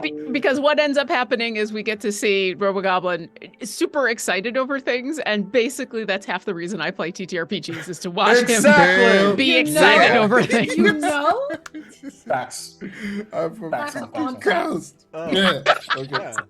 I started this Yeah, you whole fucking campaign just for that. You know what I'm Oh saying? yeah. Yeah. Oh, hell yeah. Hell yeah. I All can't wait for right. Hugo's magical girl transformation into an It's a ghost. to come I back. I believe it just Ghost happened. out Magical there. girl. You know what? Yes. Don't let your dreams be dreams. Play TTRPGs. So, Yes. Boom. That's a shirt. That's who- true. Who would like to be next? Wesley, you hear in your mind. It's your school. And you hear back very quickly. But I've been thinking about this for so long. And if you look over at Wesley, who's probably at a table like right next to you, he's got this really, and I came up with it as Robo was doing his thing. He's got this really old, very old, thick notebook that he pulled materials out from some of his bags, and he's spread them out around him, and he's flipping through this really old notebook. And he's just kind of like, he's got his head just fully in there. Like he probably noticed him look up at Hugo, see that Hugo conjured something right away, and then go back to the notes and just keep flipping, because he's been thinking about what this thing could manifest as for the longest time, and he's struggled. So he's still just flipping and flipping, and you're seeing these pictures, all of these designs, all these various little homunculi. Like there's a snake, there's maybe a butterfly thing, there's like a fox, there's some weird amalgamation creature, and he's looking at everything, and nothing's clicking, especially because our professor was like, let this mean something to you. And so he's just flipping through this big old book of designs that he's written of himself and unable to settle on anything. And sort of like getting that feedback. I'm not saying that you have to go, this is still in your mind, that you have to go next. But I am saying is that I have your back. And he's going to try to, through the connection, to cast guidance. Okay. Okay. In that, he's gonna just feel with Morrow at his back, he's probably gonna turn into himself, like just instinctually, what does his heart feel like? Because everything here, like, yes, this is the thought school, this is what he's here for, but he's definitely overthinking. And with Morrow's school being a heart school, he's gonna just channel a bit of Morrow into this. And by the power of friendship, that guidance is a D8. Oh, that's exciting. It's really exciting. Wow. It's gonna breathe, and in this deep breath, he's gonna like let it flow over the pages and let the pages turn themselves. Until finally and miraculously he falls on a page where there's 2 designs on it. And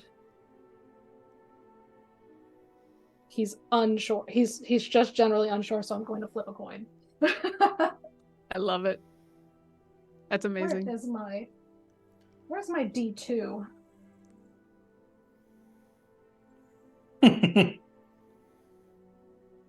Okay. So I want to say porque la nastos, but okay. You know. Why not both? Why not both? It could have been. Artificer considering, he'll make them all eventually. Just which one is his? Yeah. So my options were of these 2 things were this ball of sort of wiry yarn. And the other one, Maddie, you already know about this one because I posted it first. It's this fish. Becomes my familiar. This fish. And there's little to no detail about it. Especially because it's one of the first pages in the notebook where you see it's not just Wesley's handwriting in there.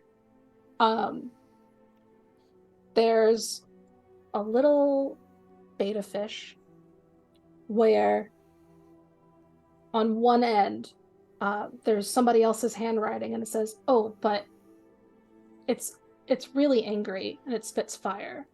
And another drawing where we're like, oh yeah, but its fins are made of glass. And another like handwriting, oh, you can see into its tummy and its heart is made of rubies. And it looks like back home that this is an old collaborative childhood imaginary pet that him and his siblings had. And it's literally the only thing probably in the notebook drawn in crayon. And he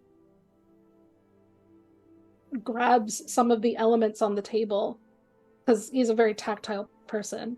So he grabs a piece of glass and grabs a copper wire. If he can see a ruby, he'll grab that. He'll just pull it all together and sort of... Okay, I think I've got an idea.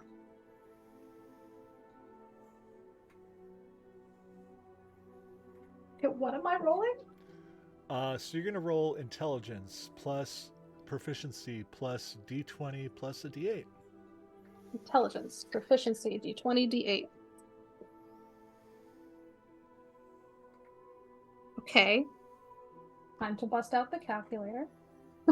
The roll is just math, whatever that is. I rolled an 8 on my inspiration, on my guidance, rather.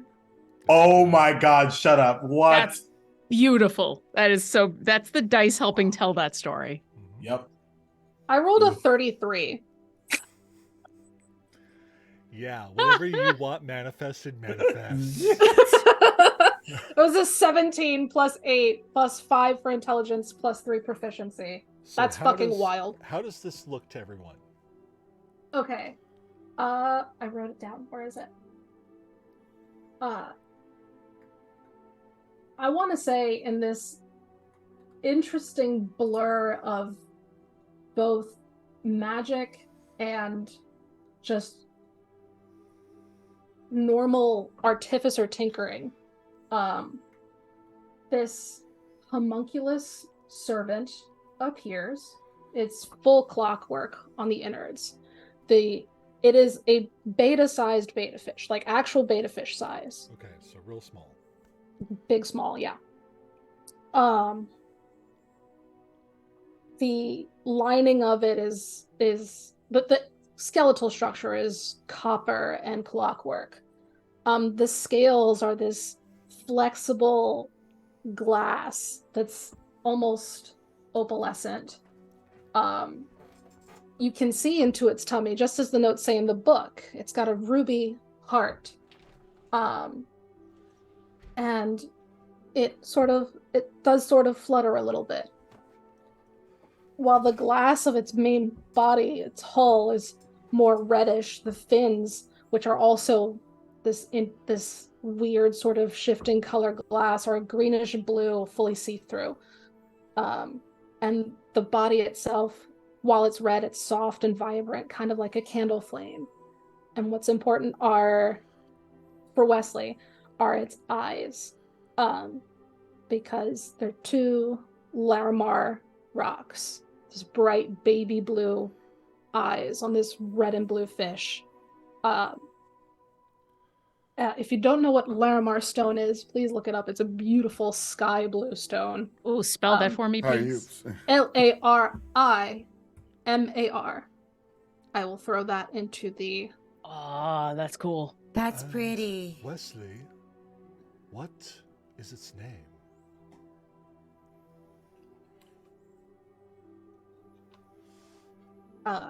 And as he looks down at the creature, like just floating in his hands, he looks back at his notebook, and with each letter written in one of the siblings' handwriting, it says Zuko. Zuko. Aww. Spell that for me, please. Is that Z-U-K-O or... Jess? Spell that? Zuko. Okay, yeah, perfect. Thank you. Okay. And... Oh no. Uh-oh. We lost in April. We Oh lost no. April, Oh, and- but she's back. We have an April. Yay! So sorry. It's okay. It's all right. Happens. It happens. And And the overlay's A-okay. Zuko appears and is like swimming in the air.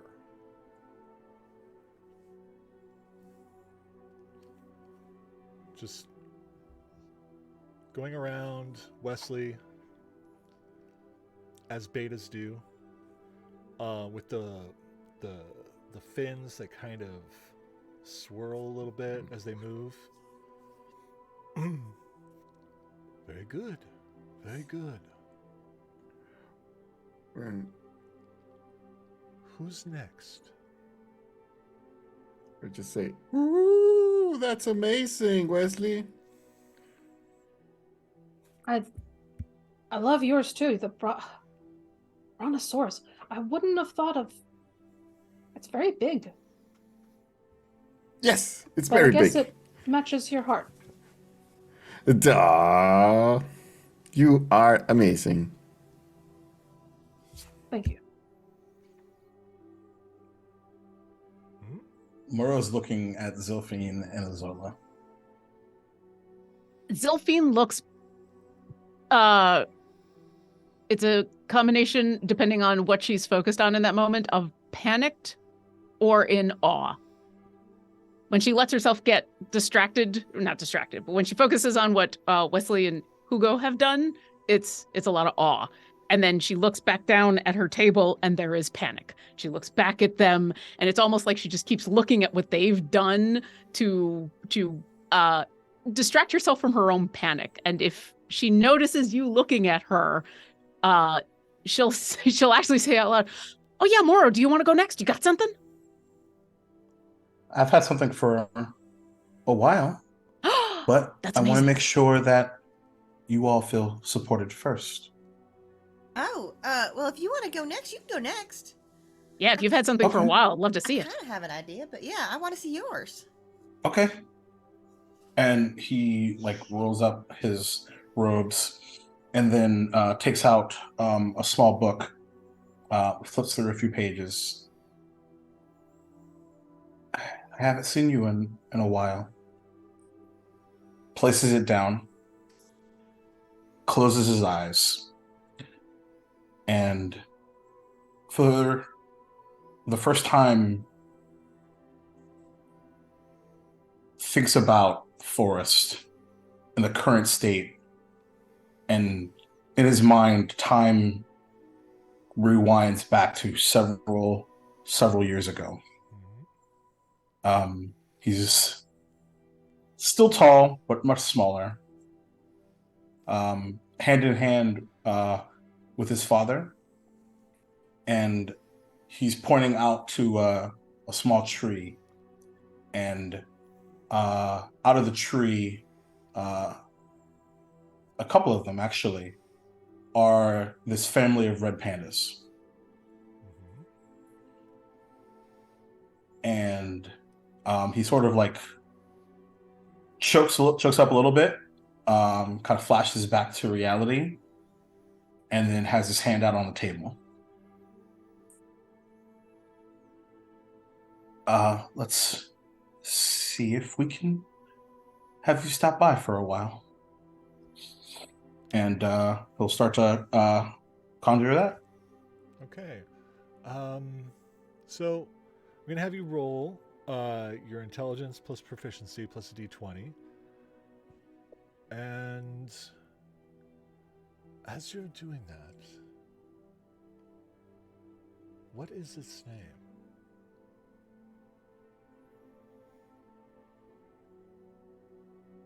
Without skipping a beat, he just says, "Courage." Courage. Okay.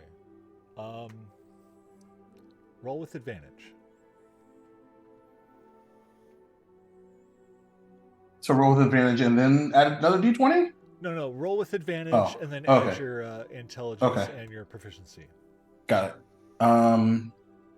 So plus 16. And then what's my proficiency? 26. There you go. And as you think about courage, and there is this projection of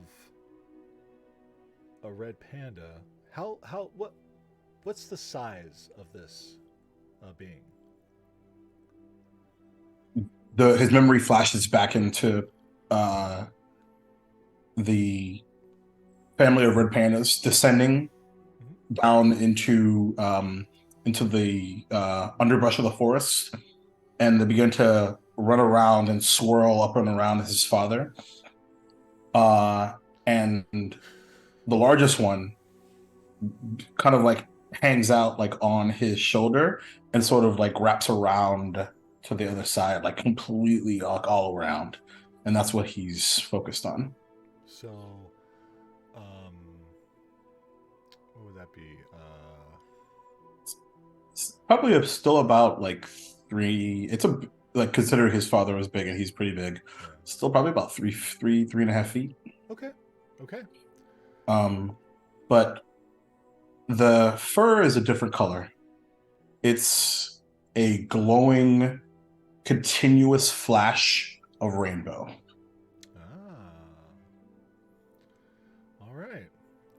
And as you're picturing home and you're thinking about your father, this being comes to life in front of you. And it sits down on the table and it gives a little squeak as it does with its swirling rainbow. And it just looks at you. You could swear it's smiling. He'll offer a hand. And he crawls up. And he crawls up onto your shoulder and he wraps around in the exact same way that that red panda wrapped around your father's shoulders.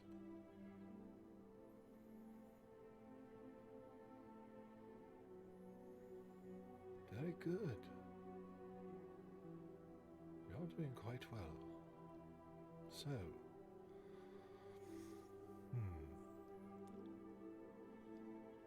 Zilphine, I feel like you might need a moment. So, Azola.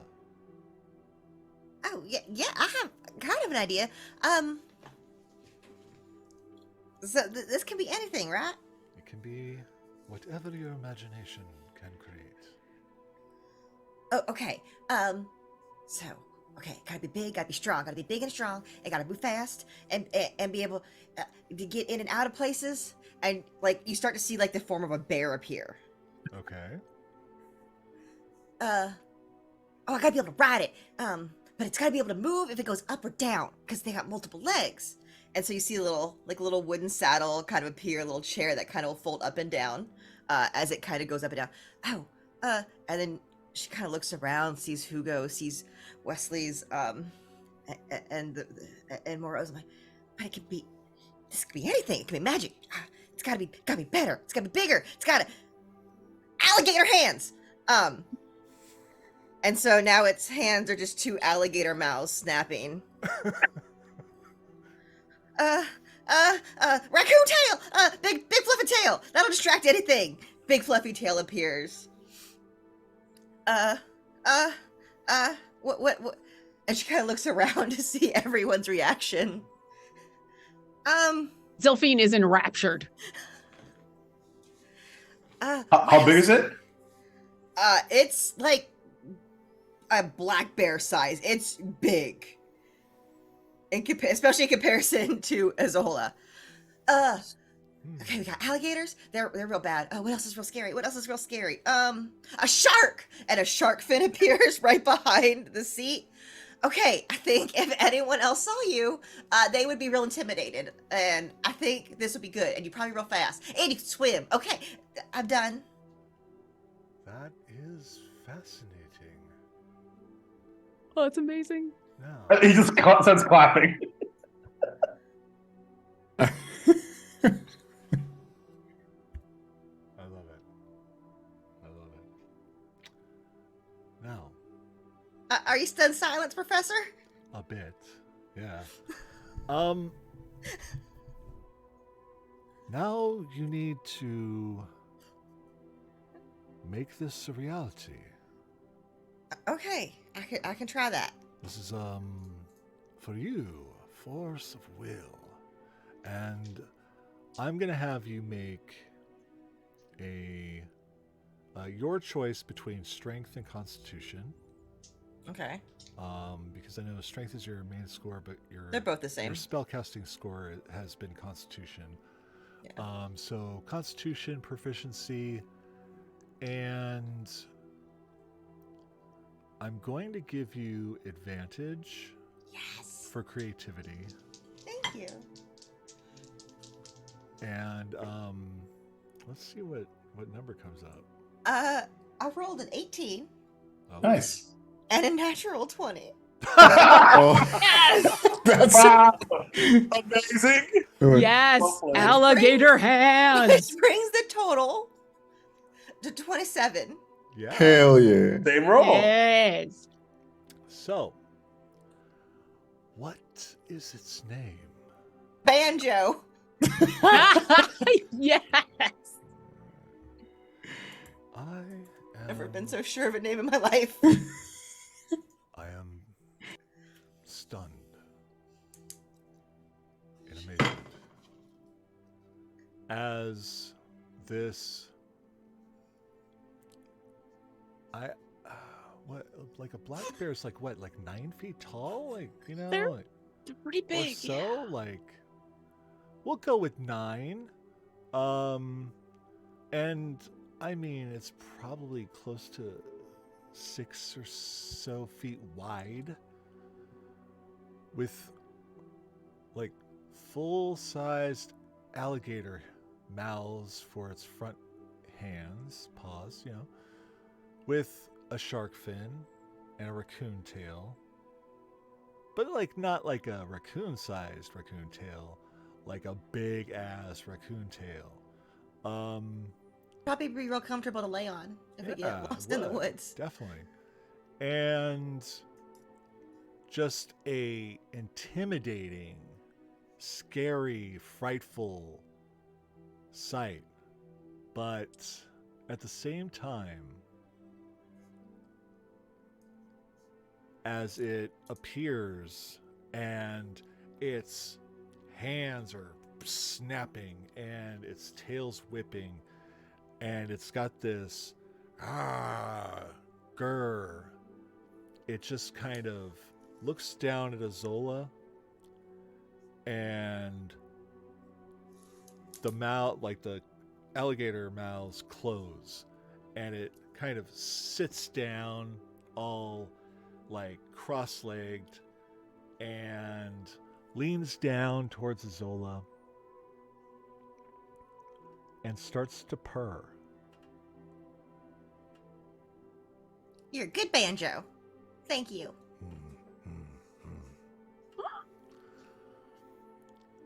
And lays down docile next to Azola. Very good. Now, Zilphine, how are you feeling? Fine. Absolutely fine. Everybody's come up with some awesome things. Yeah. I'm gonna ask real quick for Morrow and Wesley, when you were creating your creatures, how much do we know about the fact that you were both thinking of family at the same time?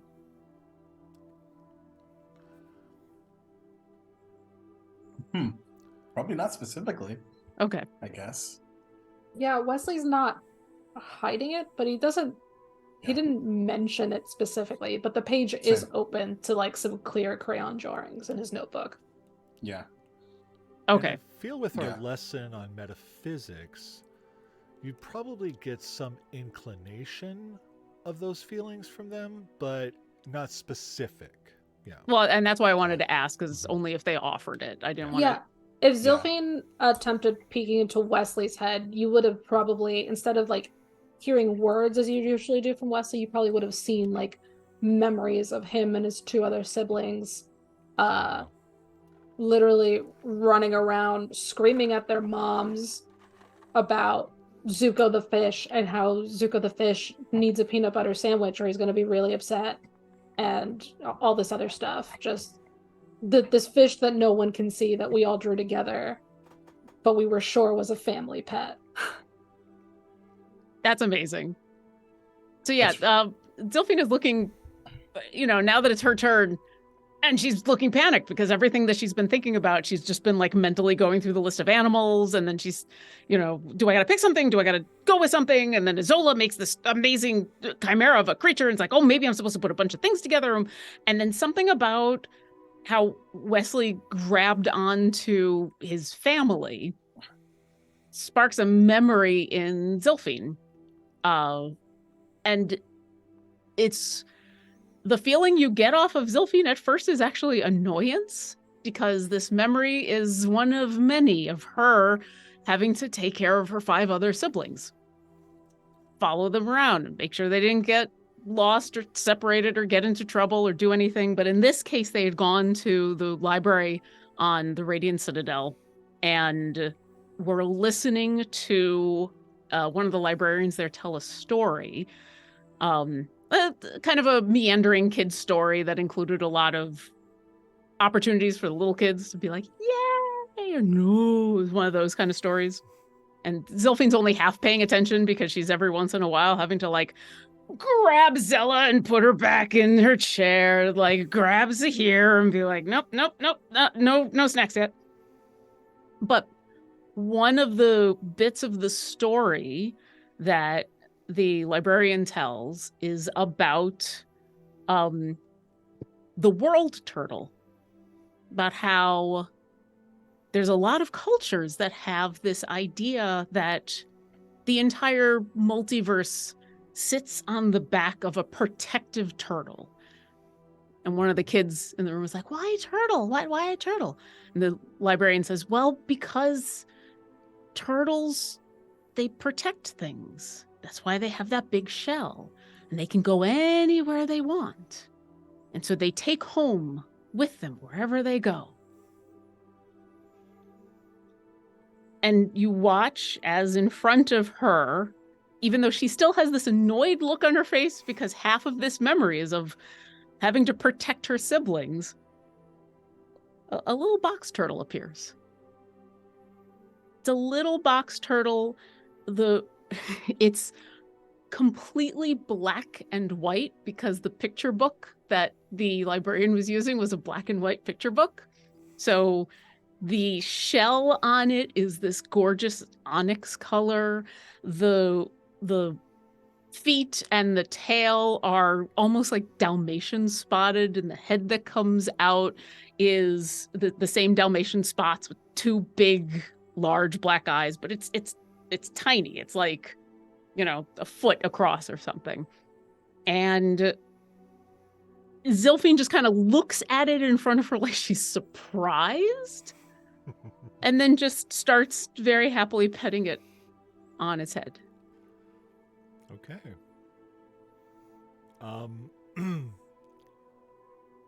So with that, the professor looks at you and asks, what is its name? Oh, Zikr-Kayat. Yeah. Zikr-Kayat. Can you spell it for me, please? I'll put it in chat because it's Yiddish for safety. Nice. Okay. It's not exactly as that is spelled because, of course, Yiddish is, And Yiddish. Yiddish is Yiddish. with that story, you don't have to roll. As it appears, completely corporal in front of you. Just looks up at you. Hi.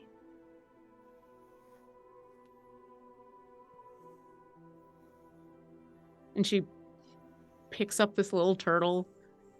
And if you peer into her mind for the first time since you've been able to listen to each other, it's quiet.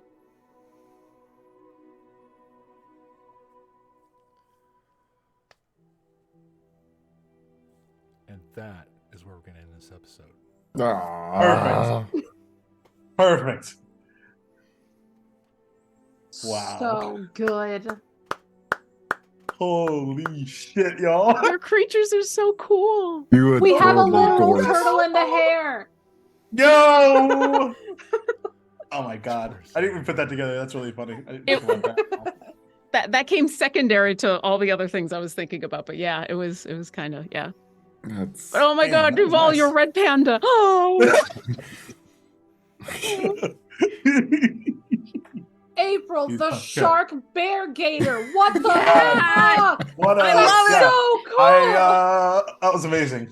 That Yeah. was With fucking some- awesome. I came in here with just I was gonna have an alligator to ride, and then I don't know what happened when I got to my turn, but I just You just it escalated you from did, there. You, I- you did I incredible love it. April things. escalated. April and Robo came into this and we're told it can be anything you want, even a combination they of were things you like, want. "I'm And they fucking read bringing the it." assignment. Yo. yeah. That's right. Yeah. You're gonna be a Wonderful. weird ass group when we run into battle. I love it. I love it so much. It's like, Mara, you can't really stealth. You have a really loud like red panda right now. We don't Wait, what? stealth. We don't- we Biggest just surprise is that Robo didn't go for an owlbear. don't. I know, right? So- No, I thought of that, but it kind of links to Hugo's backstory. So a little. Awesome. I love it. Ooh. Backstory, Lord Drop. Let's go. Yes. Must learn more. All right. I will say though, I don't think that Mora would have been able to get there without the scenes from last time. So, thank you, all of you guys. Aw. Aww.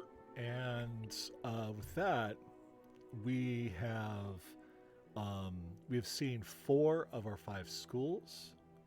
Yeah. Next episode, we'll be going to our final school, Vistoria, which was created by Jess and attended by Zilphine. Yeah. Yes. And So exciting. They're not ready for me. I don't think anybody is. Nah. Nobody is. But that's okay because I have a And- turtle. we'll be, Yes, you do. of course, cycling through all the schools again.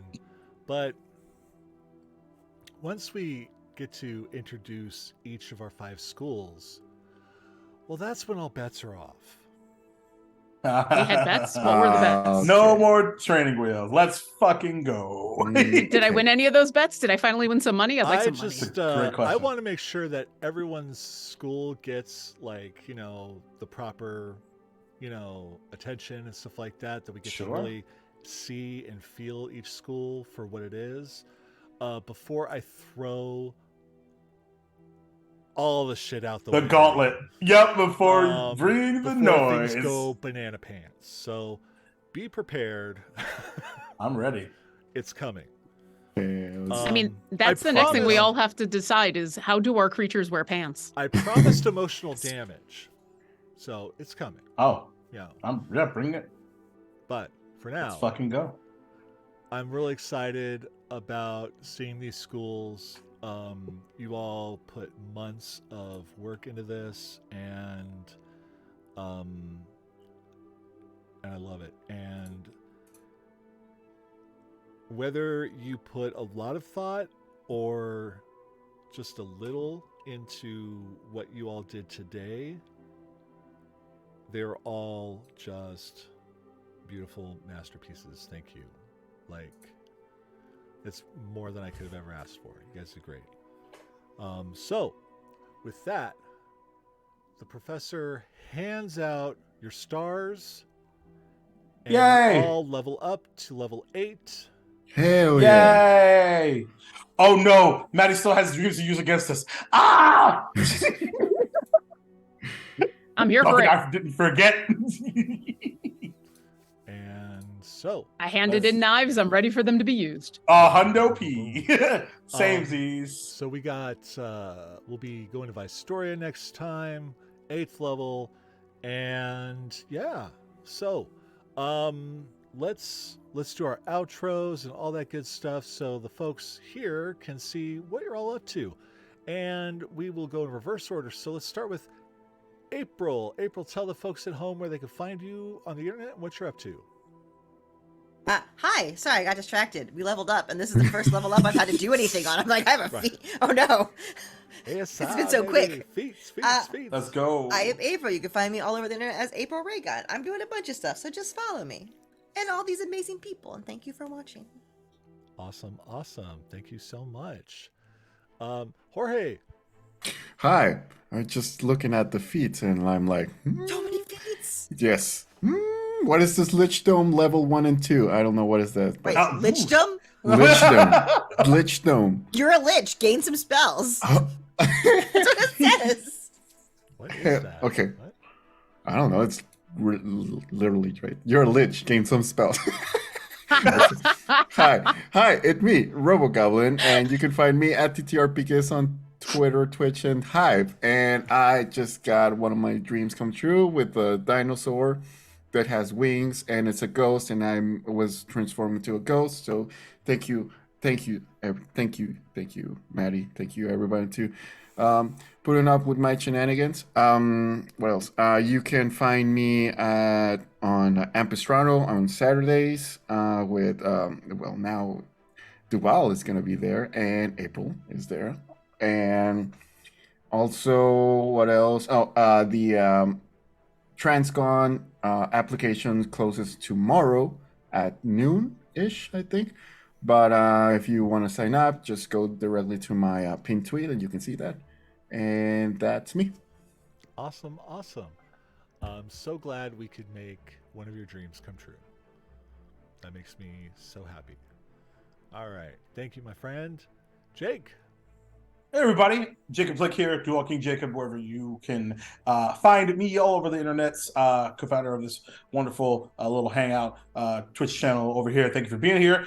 Tomorrow, over on Polish Cryptid's channel, I'm going to be running Olibar's Dream, a Quest one-shot. That's going to be at 9:30 p.m. Eastern Time over there. And then, as Robert mentioned, I'll be hanging out with the Epistrada crew for the next few weeks, 4 or 5, whatever. We'll see. Who knows? If April will probably try to kill my character because you're the big bad. See? So maybe just next week, or who knows? That's at 3 p.m. Eastern Time over on Twitch.tv/DB Jordan Lee, and then of course, right, back over on Maddie's channel this coming Sunday, episode 51 of Duval and Dragons. You'll see Maddie, Jess, and myself swinging big bags. Big bags. Definitely going to be a climactic episode. Big confrontation, probably like a year in the making. So it's going to be a good time. So come check that out. Twitch.tv/SoManyGames, 7:30 p.m. Eastern Time on Sunday. And then right back here on Tuesday. I don't know what we're doing, but we'll do something. Probably, maybe. I don't know. So yeah, bunch of shit as per usual. That's me. All right. Awesome. Plus, we get to finish Rilo Day. I'm very excited. Yes, we do. Happy Rilo Day. Yay. Thank you, my friend. All right, Jess. Well, hi guys, gals, non-binary pals, and buttholes. It's me. I'm Jess. I'm Freckle Sketches everywhere. I use she, they pronouns, and I'm usually found on twitch.tv/SoManyGames. That's 2 times a week, bi-weekly, for Dragonlade's Legacy of Chaos and Duval and Dragons. That's Wednesdays and Sundays. Otherwise, I stream on my own channel. Tomorrow we're streaming more. I think we're gonna do more Fire Emblem Engage. I've not been in a mood to stream drawing lately, but it's a good time no matter what. One way or another, I am your resident fantasy cartographer. I make maps. If you like maps, that's what I do. I'm also the lore keeper for Ampistrano and official fantasy cartographer for Duval and Dragons, Ampistrano, and Utharian Legends. That's it for me. Thank you. Thank you. Awesome. All right, Lauren. Hi, I'm Lauren Urban, she, her. I'm the content manager over at Idle Champions of the Forgotten Realms. You can find me on the socials as Lauren. If you would like to have all the ridiculous feats in your campaign, then just invite me to share your your stuff in your D&D Beyond campaign, and you'll end up with wild feats like Lichdom 1 and 2. Don't ask. It's a long story. It's fine. Awesome. It's a school. Yep. You're a lich. Get some spells. It's a long story. If you would like to find out more about ridiculous things like that, you can go check out my socials. All right. Thank you, Lauren And I'm Maddie, aka So Maddie Games. I use he, him pronouns. I'm the DM here. I am. Let's see. Wow. All right. Let's go through the list. Sunday is Duval and Dragons, as was told, where I play Rilo, Rumblebelly, Tiefling, Warlock, Sorcerer. Monday, I'm running a homebrew game called Prelude to Miracar, where the group is in a place called Fantasy Las Vegas. That's here in this world, actually very close to Arkenholdt, to be honest. We might have to take a detour there one day. It's quite fun. Tuesday, nothing Tuesday. Wednesday is Dragonlance Legacy of Chaos, emphasis on the chaos. Then the following Sunday is Dragonlance Dragons of Rebirth. And then the following Tuesday is Star Trek USS Solidarity, where I play the unconventional Betazoid captain who likes to tear off his midriff every chance he gets. So yeah, it's a good time. I am a graphic artist. I make all sorts of overlays, opening sequences, custom merch, and whatnot. You can see my portfolio at somadigames.work. You can hire me direct at ko-fi.com/Maddie. And you can get yourself some of this really great Arkenholdt merch and whatnot over at So Nerdwear, it's what the nerds wear. Merc. Yeah. Or, you know, a Duval and Dragons hat. Arkenholdt owlbears shirt. You know, all sorts of cool stuff. Yeah. We are a merch shop that handles merch for over 20 plus streamers, artists, podcasts, and charity groups, including the Amphitheater and Jasper's Game Day and so many others. So check it out, sonerdwear.com. It's a community-owned business, LGBTQIA-owned business, and, you know, it's fun. Anyway. Yeah, that's it, really, I think. That's all? That's it? I guess. I mean, that's a lot. It's a few things. I'm a little busy sometimes, you know. I don't know. But this was phenomenal, and hey, we'll be back in 2 weeks. Yeah, we will. And so before we say our final piece, Jake, where are we going? Where are we rating? I think we're going to go raid one Lamar the Con guy who's doing a TTRPG world building stream for the first time. Hey, Lamar the Con guy.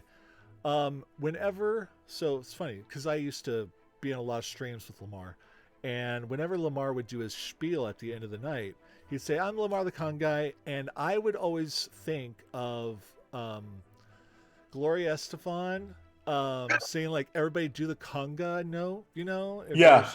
And so like he says Lamar the Con guy, and I think everybody do the conga, no, and that would go in my head every fucking time. That's really funny. So that's just a little, I don't know, whatever, random notes for Maddie. So Love that. we're gonna go raid my good friend Lamar. But before we go, just a few notes, a few reminders, a few things for you at home. So remember, folks, Black Lives Matter, trans rights are human rights, stop AAPI hate, stop telling people with uteruses what to do with them. It's not your uterus, all right? Mental health is health, climate change is real, free the fucks, read a book, and when given the opportunity, choose love. Or at the very least, choose kindness. Yeah. Because we love you. Thank you for joining us.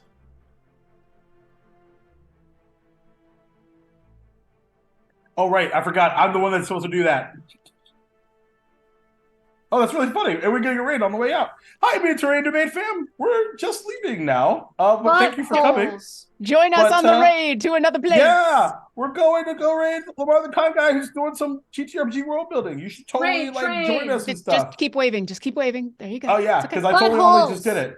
I totally only just did it like so. We still got like 8 more seconds. There we go, So there we go. Well, I'm getting see you tired. later. No, don't be Okay. tired. Don't be Never tired. I stop. believe in you, Robo. You can Never switch stop. hands. Just It's totally switch fine. hands. It's But- okay. Hands, okay, But- okay. Go see. Butts, But- All right, we're gone. butts, Pulse, butts. but, pulse,